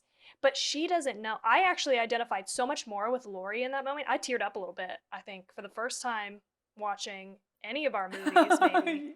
Yeah. I teared up a little bit when she was like pleading for her life. Please don't hurt me. Please, I don't understand. I was like, oh my God, what a scary situation to be in, where you don't there's literally no way that she could know that he is related to her in any way. And so she has no idea what to do. So you totally get, but then it is a betrayal of him, and you feel bad for him. You can't help it because you've been. He totally made himself vulnerable. He dropped his knife. He took off his mask. He's like, I just keep thinking of that little kid that just so bad wanted to be, because I think that he struggled with, maybe this is all serial killers, I don't know, struggled with wanting to be normal and not being normal. And this was like his moment. He loved his sister. He didn't kill him. I remember I thought, oh shit, he's going to kill that baby. And then my husband watched it with me the second time. He's like, oh my God, is he going to kill that baby? But he didn't kill the baby. There is that. Yeah. There is a shred. Or he would have just killed the baby. Right. Well, I'm glad you said that. And again, we didn't plan any of this out. So you're like leading me down these paths of these tangents I'm going on. So thank you. But I think he's protecting her throughout this whole movie. So he kills all these people, whatever, and you think, oh my God, he's going to kill the baby. And he takes the baby out on the porch. When the parents show up, he's out on the porch when Deborah gets back, he's out on the porch with the baby holding her. She brings him a picture, I think it was at Christmas or something, of him holding the baby, etc. When he kills Lori's parents, he has a picture of Lori with the parents. Yeah. And to me, it's like, what is going on here? He's confused. And even at the end of the movie, when he doesn't kill her, and then even more so at the end of the movie, when, again, the end of the movie from 1970 is a little different because Lori has the gun at the end of the movie, not Loomis, and she goes to shoot him, and he runs at her. It's the first time we ever see Michael run in these movies, right? But he runs at her, and then the screen goes black when they fall off the balcony. So he runs at her, he grabs her, they fall off the balcony together. When we wake up, we see that somehow she ended up on top of him. Mm-hmm. So during our episode, Jessica and Seth were like, well, I don't understand. Like, she would be way more messed up if she fell. But my theory on that is that he ran at her, not only to stop her from shooting him, obviously, but when he grabbed her, he probably turned, so she landed on him. And that's why she didn't get as screwed up as she probably should have been. Because I think throughout this whole movie, with the exception of that scene after she stabs him where he goes crazy and he's like slamming the 2x4 through the ceiling and kicking holes in the walls, I think he's trying to protect her throughout this entire movie like he did when he was a kid. And I think it shows through that at that very final scene where he knocks her off the balcony, but somehow she ended up on top of him. To me, the only thing that makes sense is that he turned so she landed on him, again, protecting her. Yeah. Well, and what does he say to the baby when he goes in? He's like, "Happy Halloween," Boo. or something Yeah. like that. Boo, yeah. It is. Happy Halloween, I read boo. that And kissed her. I very much read that as a moment of like, I just got rid of the worst influences in your life. Like, I am set. Like, I read that as a moment of he's trying to make this baby's life better. Yeah. Because he can see the negative influence. He wasn't going to from- kill their mom. He loved his mom. Yeah. He loved her curls. He loved, I just remember, oh, Jesus. He's like, I like your hair curly is pretty. And Curly. she's like, I love you, and kiss. And I'm like, oh my God. Yeah. Get your kids. Okay, that's a good But point. yeah, that's a great point. I didn't think about that, like him turning. I read something, and I didn't put it in the notes, but I read something about the fact that like there was a stunt person that got hurt when they fell out, and that's why you don't see them actually land. They cut to Okay. black. So maybe that could have aided a little bit in what we see in the, because I was sort of like, shit, oh, how did she end up on top of him? If she would have been below him, and she would have been hurt because Yeah. he's a big guy. So he protected her. But- I like that. I do Yeah. like how fucked up she was. Because like in the original one, there's like little bits of blood and stuff. Like when she fell out of the ceiling, she was just, look, I look Yeah. really disheveled, like I drank too much. But she was all messed up. And I appreciated that reality. I just like really... the change. Like I get the closet scene, but that scene where she's hiding in the wall, and I also like that Bob and Linda don't go to Annie's, the Wallace's house where Annie's babysitting. They actually go to the Myers house where Michael's at. That just makes more sense to me. But they Yeah. go there, and that is where Michael is. So it makes more sense as to why he kills them. But also, they end up in the house that this all started at. So Lori ends up at that house. Again, she has no idea why Michael's doing this, but she ends up in the wall rather than the closet. And I like that scene where she kind of outsmarts him because, again, I think it gives more character to Lori than it does in the first movie, or the original, where she gets out of the wall and you see her on the outside of the wall, but then Michael knew where she was at. So he kicks the wall in. She's not there. Somehow she ends up in the ceiling, and he's just beating the shit out of the ceiling. And I love that scene. And she's like screaming. He's grunting. And that's the other thing about this Michael. This is my favorite Michael Myers just because he's so big. He's so aggressive. Fuck yeah. And he like grunts when he's stabbing people and you can hear him because that's just what you would do if you were in that situation. Oh, can I just say that fucking bathroom scene? Boom, boom, boom. Like fucking just bashing the shit. Fucking the bathroom is so fucking intense. There's so much energy. At the end of it, I looked at my husband. I'm like, wasn't that fucking amazing? Like, it was like crazy. It was crazy. Yeah, he's so like, there's so much energy and like, it's fucking, yeah, it's great. My favorite and least favorite moment of this movie, the thing that sticks with me the most, is when he kills the boyfriend. Sorry, I'm jumping way around. I'm going way back to When he pulls him off. No, when he hits the boyfriend with a bat when he's young. Oh, The very first thing that happens, well, first of all, he makes a sound, right? Like this is what reminded me. He yells, like hits him, and he falls out of the chair, and it's like this guy got hit. Like some other people were really good actors in this movie. This motherfucker was the best actor in this movie just for this tiny little like 2-second scene when he gets hit in the head and he hits the floor, and he's got brain damage immediately. He can't even, he is trying to pick his head off up, and they show his feet, and his feet are like, it is so awful. It's so yeah. terrible, but in like the best, most like fucked up way. You're like, this is what it would be like. There's a level of realism here that I think is not existent in other movies, and this is what I really enjoy, I think, Rob Zombie for in general, is like there's just this gritty, scary, dark, it's hard to look at. And you have to respect that on some level. I love that. I want to tell you because I watched 31 right before this. And we're not going into 31. We did another episode. I'm just saying.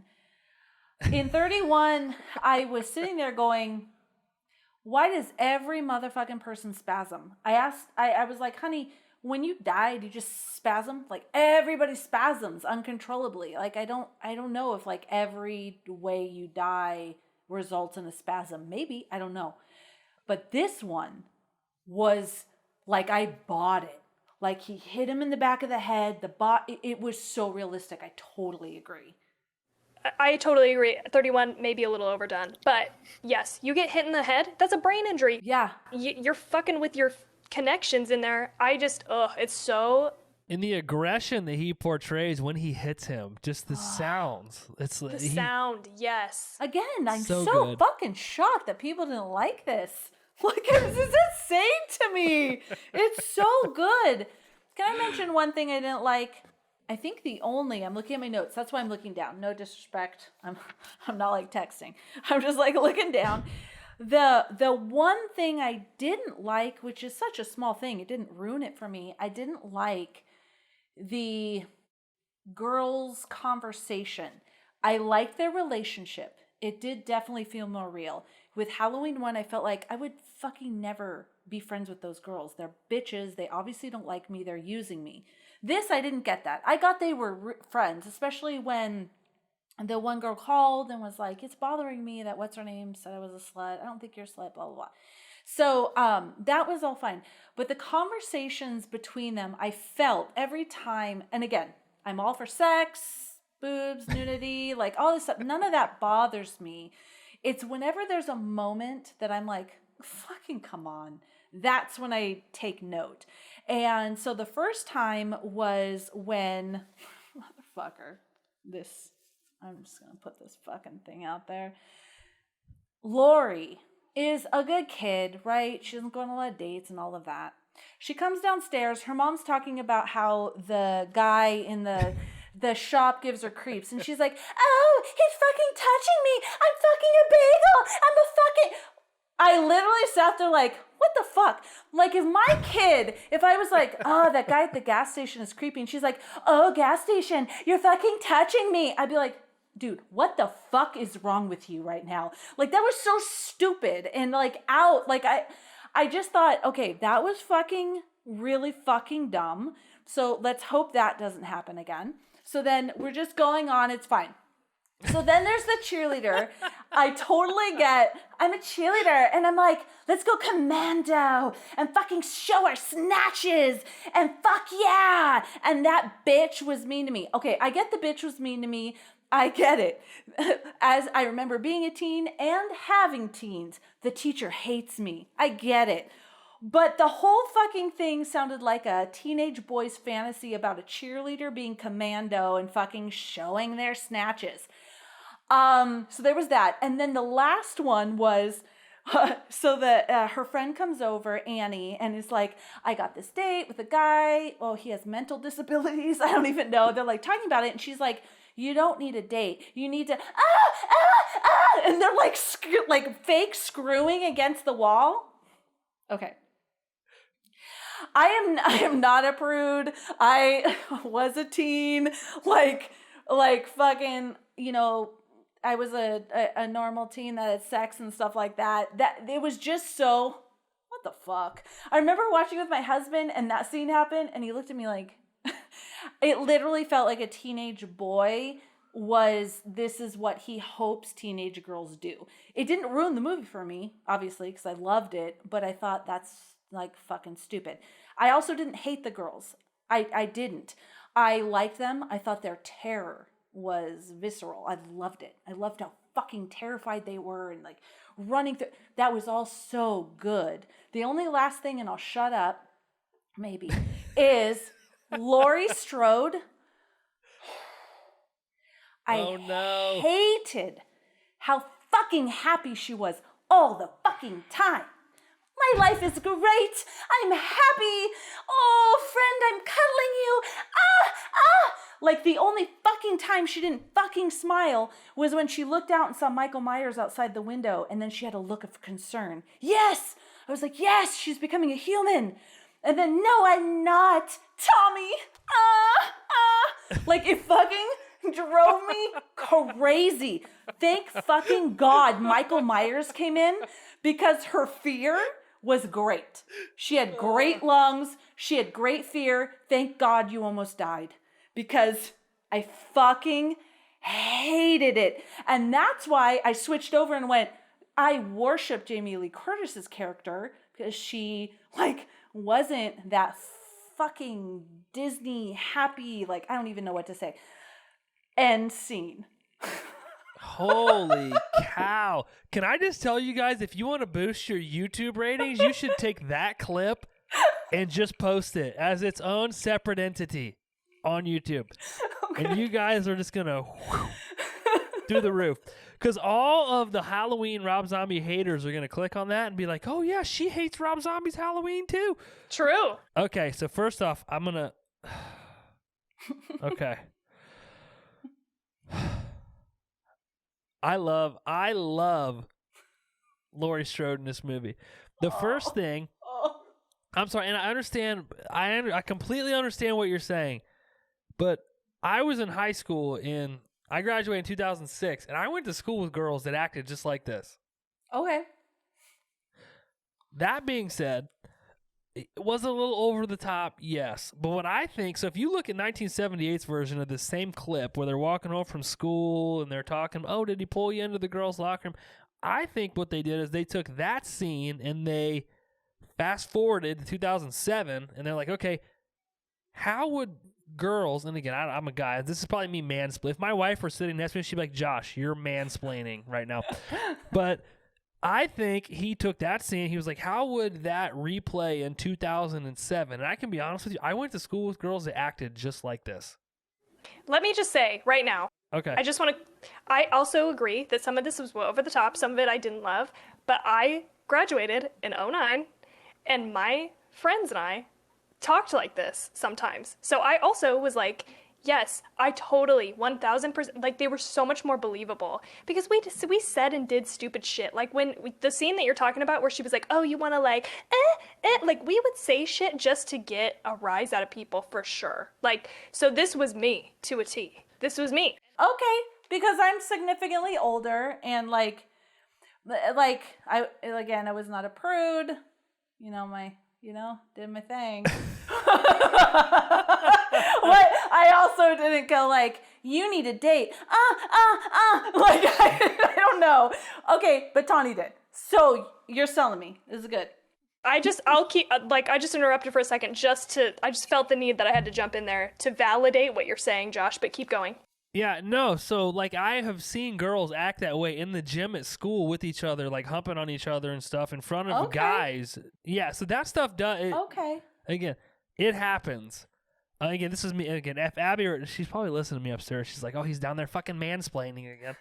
But nonetheless. No, this is good because I love the movie and I would like to be convinced. And so, yeah, okay. But in my opinion, I think that the characters in this movie had much more personality than in the original. And I understand that Deborah Hill helped write that.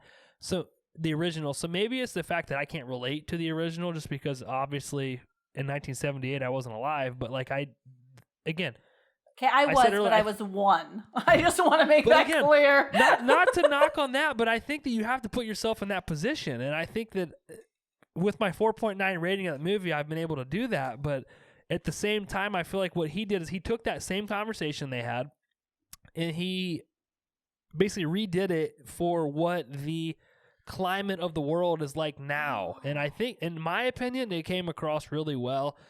And again, I'm a Rob Zombie apologist or whatever because I'm a huge Rob Zombie fanboy, but I really like Laurie Strode in Rob Zombie's Halloweens, even in Halloween 2, which if you guys listen to I've ate a lot of shit since that episode got posted.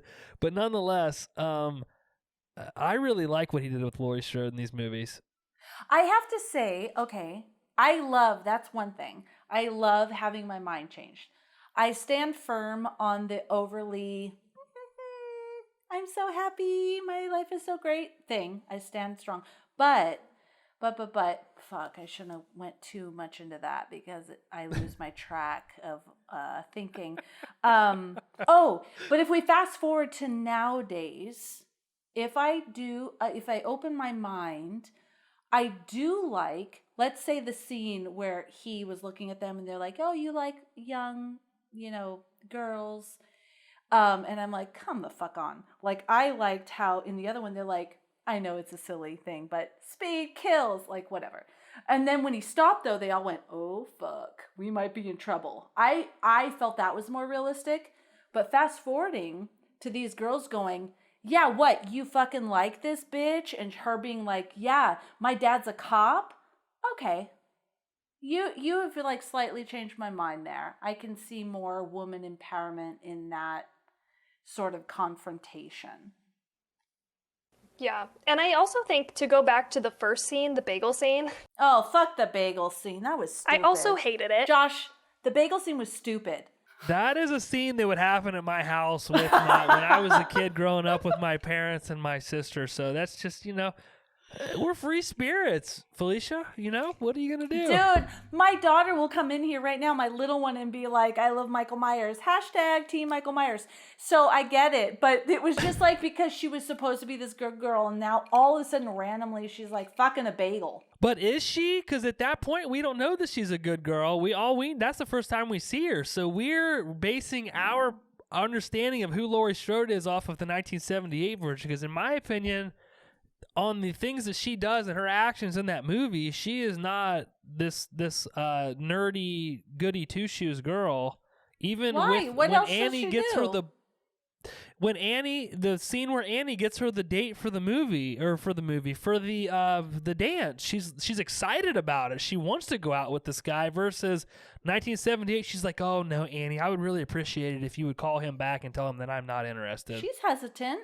When she first says, oh, so-and-so was talking about you, something, she's like, oh, isn't he the one that is like, doesn't she say retarded? Or she says something like that. Maybe. I don't remember, but her acceptance of that situation is much different than Jamie Lee Curtis's. You're right.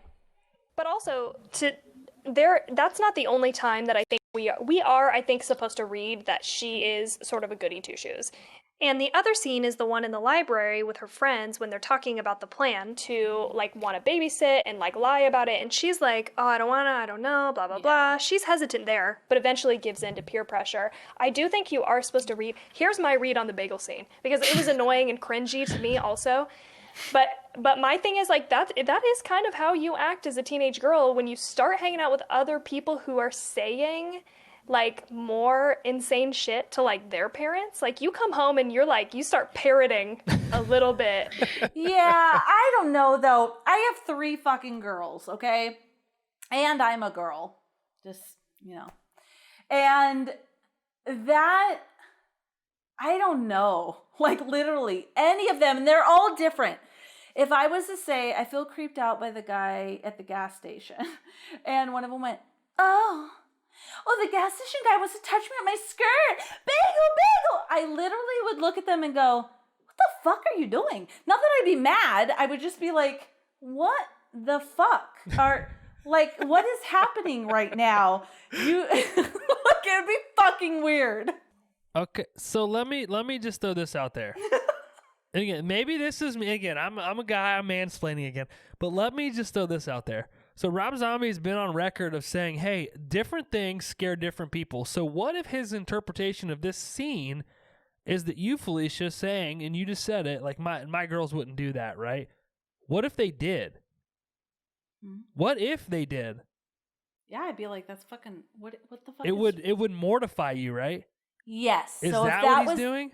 If that's the intention, I totally get that. Because if I thought my girl, like in this movie, was just like this good girl, good grades, and then she did that, I would be massively taken aback. Like, where's this coming from? Again, maybe I think he's smarter than he is, but I don't know. To me, that's like he does different things to scare different people because not everybody's afraid of the same thing. Maybe that is what, and you just talked me into that, honestly. To be honest with you, I just came up with that, but maybe that is the purpose of that scene. Is like, oh my God, what if my daughter did do that? Yeah, it wouldn't be like it doesn't scare me that she would do that. It's just so bizarrely out of place that I would be like, what? Why? What are you fucking doing? Like, where did that come from? Where did that come from? Okay, maybe teenage girls are like that. Maybe they're like, and I just don't remember. I was probably like that, and I just don't remember being that irritating. But whatever. Yeah, okay, I see. Like, maybe. And I like it. I think teenagers are irritating, probably. No, I'm just kidding. Because teenagers listen to our show. No, they for sure are. They for sure are. Trust me. I have two, but I also know they love our podcast. All the friends listen. No, I'm just kidding. I have two teenage nieces, and nothing makes me feel older than when they come over and start talking, and I'm like, I don't have any idea what they're talking about. Okay, so hang on. Two more things, sorry, but that I really love about this movie, and I know I'm really beating it with it. I feel like I'm beating a dead horse at this point. But the reveal of Michael's mask. So in the beginning of the movie, Michael actually has the shaped mask because Steve brings it over, and he tells Judith that he wants to do it with the mask on. When Michael kills Judith, he's wearing the shaped mask. Well, we find out later that he actually hid it in the house, and when he gets out of the mental hospital, he goes back to the house, and he gets the mask out of the floorboards. And in that scene, I think we see Lori and Tommy walking up to the house, but Michael's putting the mask on, and that scene is just so prolific to me versus the first movie where it's like, oh, some kids broke into the hardware store. They stole some knives, some rope, and some masks. Like, that mask is so connected to Michael in this movie, and it almost makes me think back to when he was in the mental hospital, that he was just creating all these masks as a distraction until he can get back to the house to get his actual mask, which solidifies him as the Michael that we know. So that scene where he's just putting that mask on, and the score through the whole movie is fucking brilliant in my opinion. But during that point, it's so good. When you see him kneeling down, he breaks the floorboard, he grabs the knife and the mask, and when he's putting the mask on, it's I got goosebumps. Yes. Okay. So when I saw this, I'm sorry, Tawny. So when I watched this, and I watched it with my husband, he was okay. First of all, Rob Zombie. Because I watched 31 and then Halloween. God, I love his soundtracks. I'm gonna get all of the soundtracks. They're phenomenal. But I was watching this, and my husband said, "Oh, he went all the way there to get his mask." And I looked at him. I paused the movie. Yes, he did. Because if you think about it, he was wearing that stupid clown mask. And then he took it off to upgrade to the other mask that was on the floor. So yes, that was the mask. And he was like, okay. I totally agree. I do like how it has so much weight. And nobody had anything about her being overly happy. Was it because, and my husband did just say this, maybe she's overly happy, everything's good, oh, Tommy, like everything, like, because it's a stark contrast to Michael. That was the one part of the original Jamie Lee Curtis character that I liked, because she still seemed a little just like a normal person versus the Laurie Strode in this one. She was just so overly exuberant. But maybe that was purpose, to be like the difference between their lives. I don't know, maybe. The thing I'll say about that is the thing that I noticed that stuck out drastically to me was that when Tommy walks up to Lori in the first one, she's like really into Tommy. She's like, oh yeah, we're going to carve jack-o'-lanterns and we're going to watch scary movies, etc.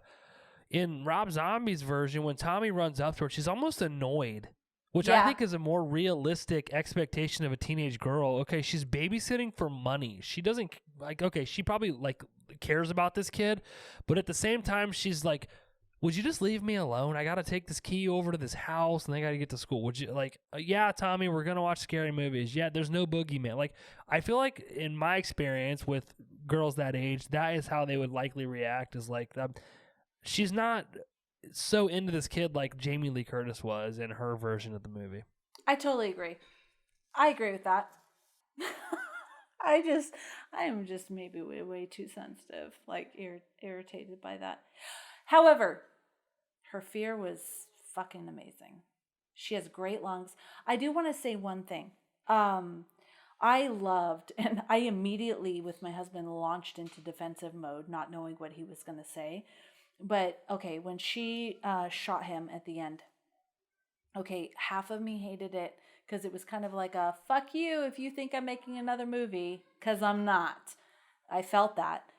But the second half is brilliant because that is something with movies. Like, I'm going to shoot you and kill you and it's going to be all good. No, it's not. Even if this person is chasing you, sitting there and she's clicking the gun, she doesn't know if there's another round or not. And then there is, and you blow someone's brains out. That would be so fucking traumatizing. I'm sorry. I know movies are like, no, yeah, I fucking blowed your brains out. A normal human being would be like, holy fuck. I love that, how blood sprayed all over her face and she lost her fucking mind. I fucking love that. Yeah, me too. I like the ending of it because it's not, again, I get the whole Loomis shoots him 6 times, he falls off the balcony, and then he's gone.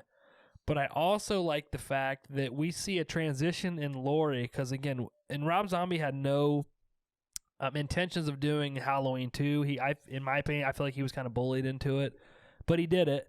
And I love that movie. But anyway, I feel like we see the transition of Laurie in that scene, and I think going from, and you see it in Halloween 2 when the whole movie starts and where she's at mentally, you see that transition for her. And when she shoots Michael again, I think they did a great job of not showing what you see the blood spatter on Laurie, but you don't really see where she shot him. I think he kind of comes conscious at that point. And I think, does he maybe grab the gun at that point?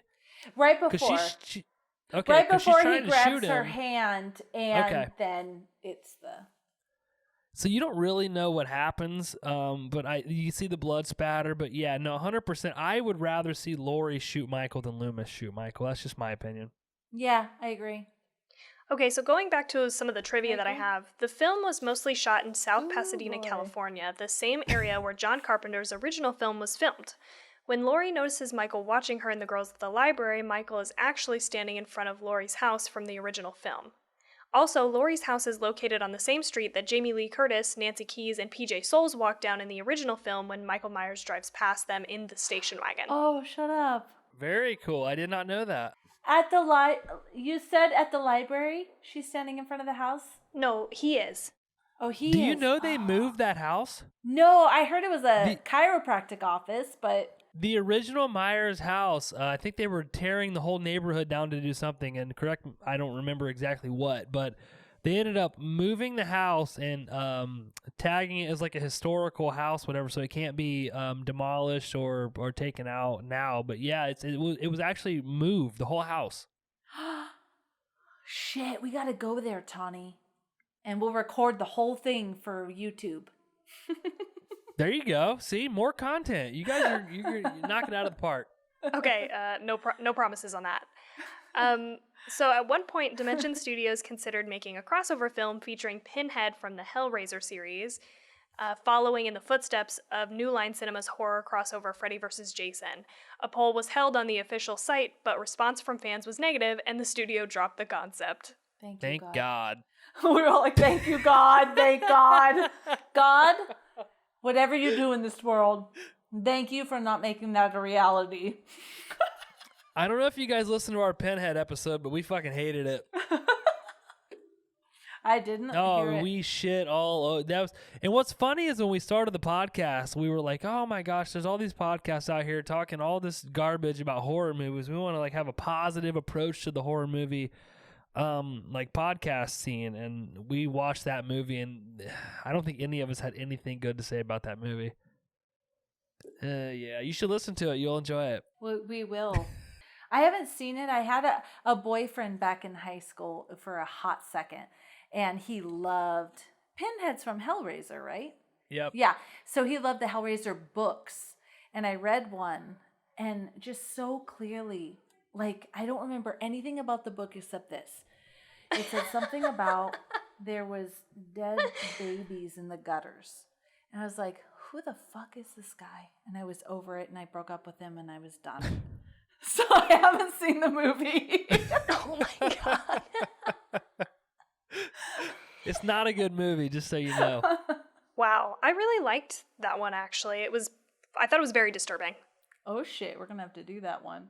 If you want me on, we can do a Hellraiser episode. We might I'll have to. happily do it. Yes, it'll be 2 chicks, a horror flick, and Josh.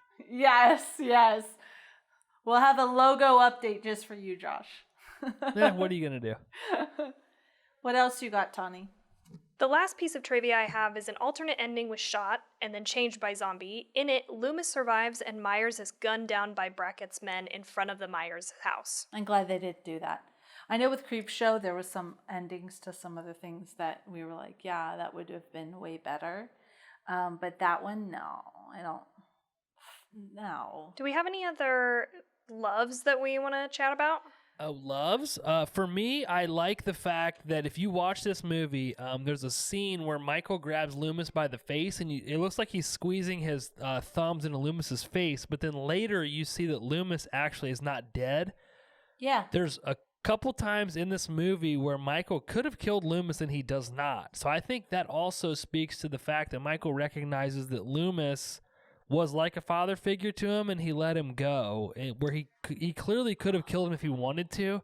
But because he did that, it also, I don't want to say paves way, but it makes Laurie's struggle with Michael a little easier. Because when she's in the ceiling, I think, doesn't Michael walk by Loomis and Loomis grabs his leg? Yes. Mm-hmm. And then when Michael, that scene at the end with the pool where Laurie falls down into the pool and she can't get out of the pool and Michael's walking down and Loomis like basically stalls for Laurie, I think that's also a big part of the movie that shows that Michael could have killed Loomis at any point that he wanted to, and he didn't. He kept letting him go. So I think it just plays into that relationship of Michael and Loomis. I love that. The only other little tiny thing I have, and it's very tiny, is I loved that scene after Michael as a child killed his family. She came home, she took the baby, and the cops came, right? And all of that. Everyone was paused. Like everyone was frozen throughout, like the cops, everything was frozen. And then they get Michael in the car and he looks. I thought that was beautifully done. I felt like they tried to do that in the first one, but it came off kind of awkward because the parents came home and they're like, Michael, frozen. Yeah. And he has a knife and they're just, because to me, yes, Tawny, okay, for those are listening, can't see Tawny's face. Exactly. I have it right here on my papers. In the original, the parents just looked very disappointed in Michael. Where in the other one where everyone was frozen, it was so, I thought it was beautiful. I thought it was very intense. Yeah, it was very intense. I loved it. That's it for me. All right. Should we move on to rating this bad boy? Let's do it. Should we let our guest, our prestigious guest? I mean, you've already established that you love this movie. I have. Like I said, you asked me, because I think you said, are you sure you want to come on and talk about these movies again? I'm like, yeah, I could talk about these movies all day. So okay, good. I'm going to stick with what I gave it on our podcast. I gave it a 5 out of 5 Stabbies rating. I'm sorry. I don't know, with the exception of that rape scene, but again, not to justify the rape scene, I think I actually like the theatrical version of Michael's escape better. But nonetheless, I don't know how this movie could have been any better. So I got to give it a 5 out of 5. Okay, so you mentioned that rape scene. It's really hard. It was well done and for people that can't see me, I'm doing quotations, well done in the sense that it was very realistic, right? And it gave us a response and it was disturbing and it was like painful to watch. So my rating for this movie is a motherfucking 5 out of 5. I fucking love this movie. I'm going to have to rearrange shit because I'm going to have Halloween 1, Rob Zombie Halloween, The Strangers, and like some other movies that I really liked. Sinister, and like this, like Exorcist or something. Oh no, I liked Host. But whatever, that's not my question. 5 out of 5. I fucking loved this movie and I'd watch it again. I was legitimately excited to watch this movie again the next day. And I was like, we need to buy this movie. Like, so I have it, like, I don't know, in case I want to watch it again. I think I might go watch it tonight. Okay, so I am again lower. I'm the lowest one. And I don't want you to think this reflects that I dislike this movie, but I'm going to give it a 4. Okay, fuck. Okay. As long as you weren't like, Wow. I give it a 3. I'm glad, like, at least. That's cool. Well, Tawny, whatever you give it, I love you and you have your own opinion. But I'm stoked that it's a 4. I'm just saying I'm stoked. There were some things that I didn't love. Like, I just did not love Sherry Moon Zombie in this. Really? Oh my God. Like I mentioned in 31 episode, I really like her. Like, I don't even know of all the actors in 31 and then in this one, I really liked her. Like, I felt for her. I thought it was a really hard transition to have such a fuckhole of a husband and still be in that relationship.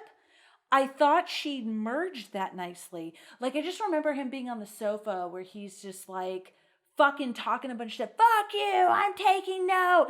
And she's not even phased. She kisses Michael. She rubs his little face and she's like, I love you, baby. It was like, whoa, fuck. Anyway, I'm sorry.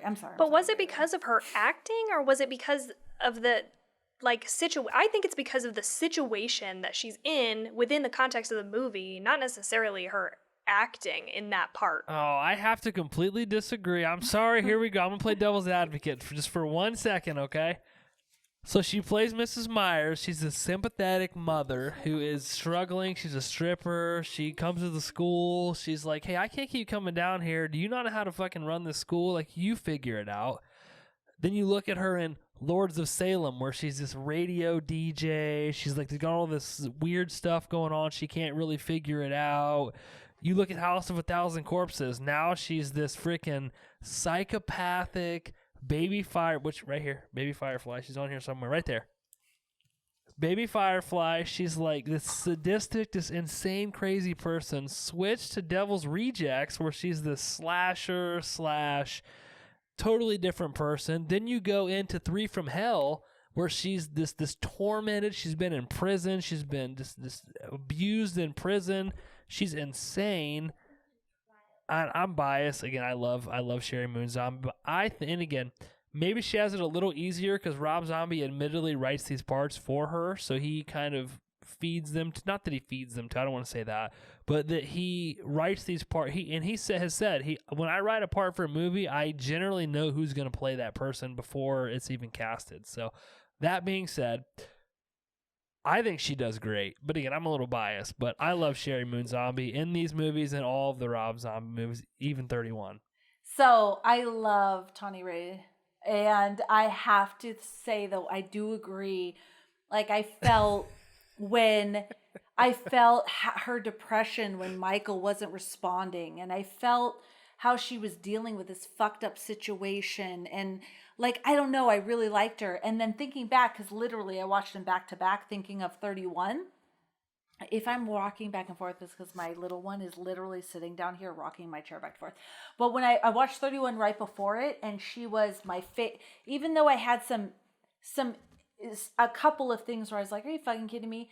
For the majority, she was my favorite person in that movie as well, like I mentioned when we did that. But yeah, I actually wrote down on here, I love Sherry Moon Zombie.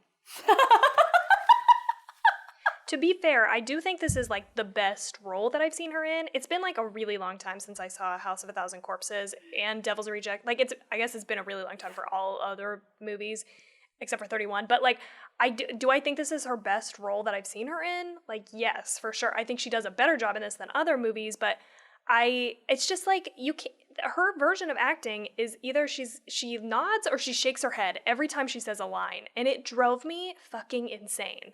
Oh, sure. Okay, I'm going to pay attention. I'm going to pay attention to that now because I didn't realize it. And so now maybe it'll stick out like a sore thumb, but yeah. All right.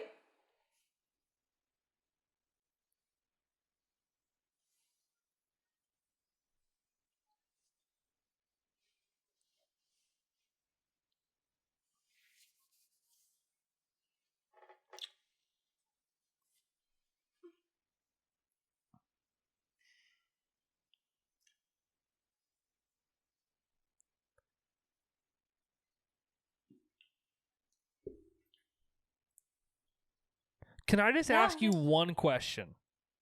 If I were to say, Tawny Ray, do you give this movie an 80%? Would you say, yeah, it's an 80% out of 100?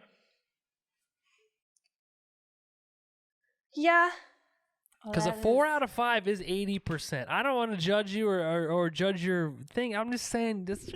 Yeah, no, I think that is accurate. I think I'm sticking with that. I like that question because it makes me question too. Yeah. All right. I appreciate that. I'm so happy though that I just watched this movie.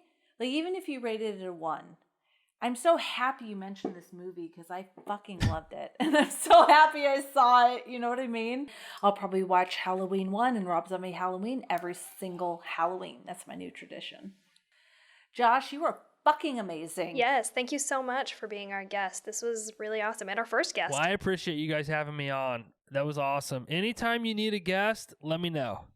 You might be recording every week. Yeah. You're awesome. Oh, thank you. You're you don't awesome. have to lie, though. It was so much fun. It was so much fun. You brought so much to it. Your own ideas, your own stats. You were just fucking great. And thank you so much. Awesome episode. Happy Halloween, everybody. We hope tomorrow that you have an amazing Halloween. Be safe. Check that candy for razor blades. And we love you. And we're so incredibly honored that you take time to listen to our podcast. Thank you. We hope you enjoyed this episode with Josh from Horror Movie Crew podcast. Check out their podcast because it's insanely good. It's so awesome. They go scene by scene, so it's a really cool experience to have. Remember, you can find us everywhere in the universe at Two Chicks and a Horror Flick, except, remember, Freddie Mercury, Twitter. Everybody in the world says Twitter because they know at Twitter you find us at Two Chicks HF because our name is too fucking long. So thank you again. Remember, we have an amazing Patreon with this fucking crazy awesome horror community. So please check it out. Join us. We love you. And Tawny, why don't you close it for us? Don't forget to like and subscribe and give us a review if you like us or whatever thing that is on whatever platform you're on. And have a good night. No nightmares.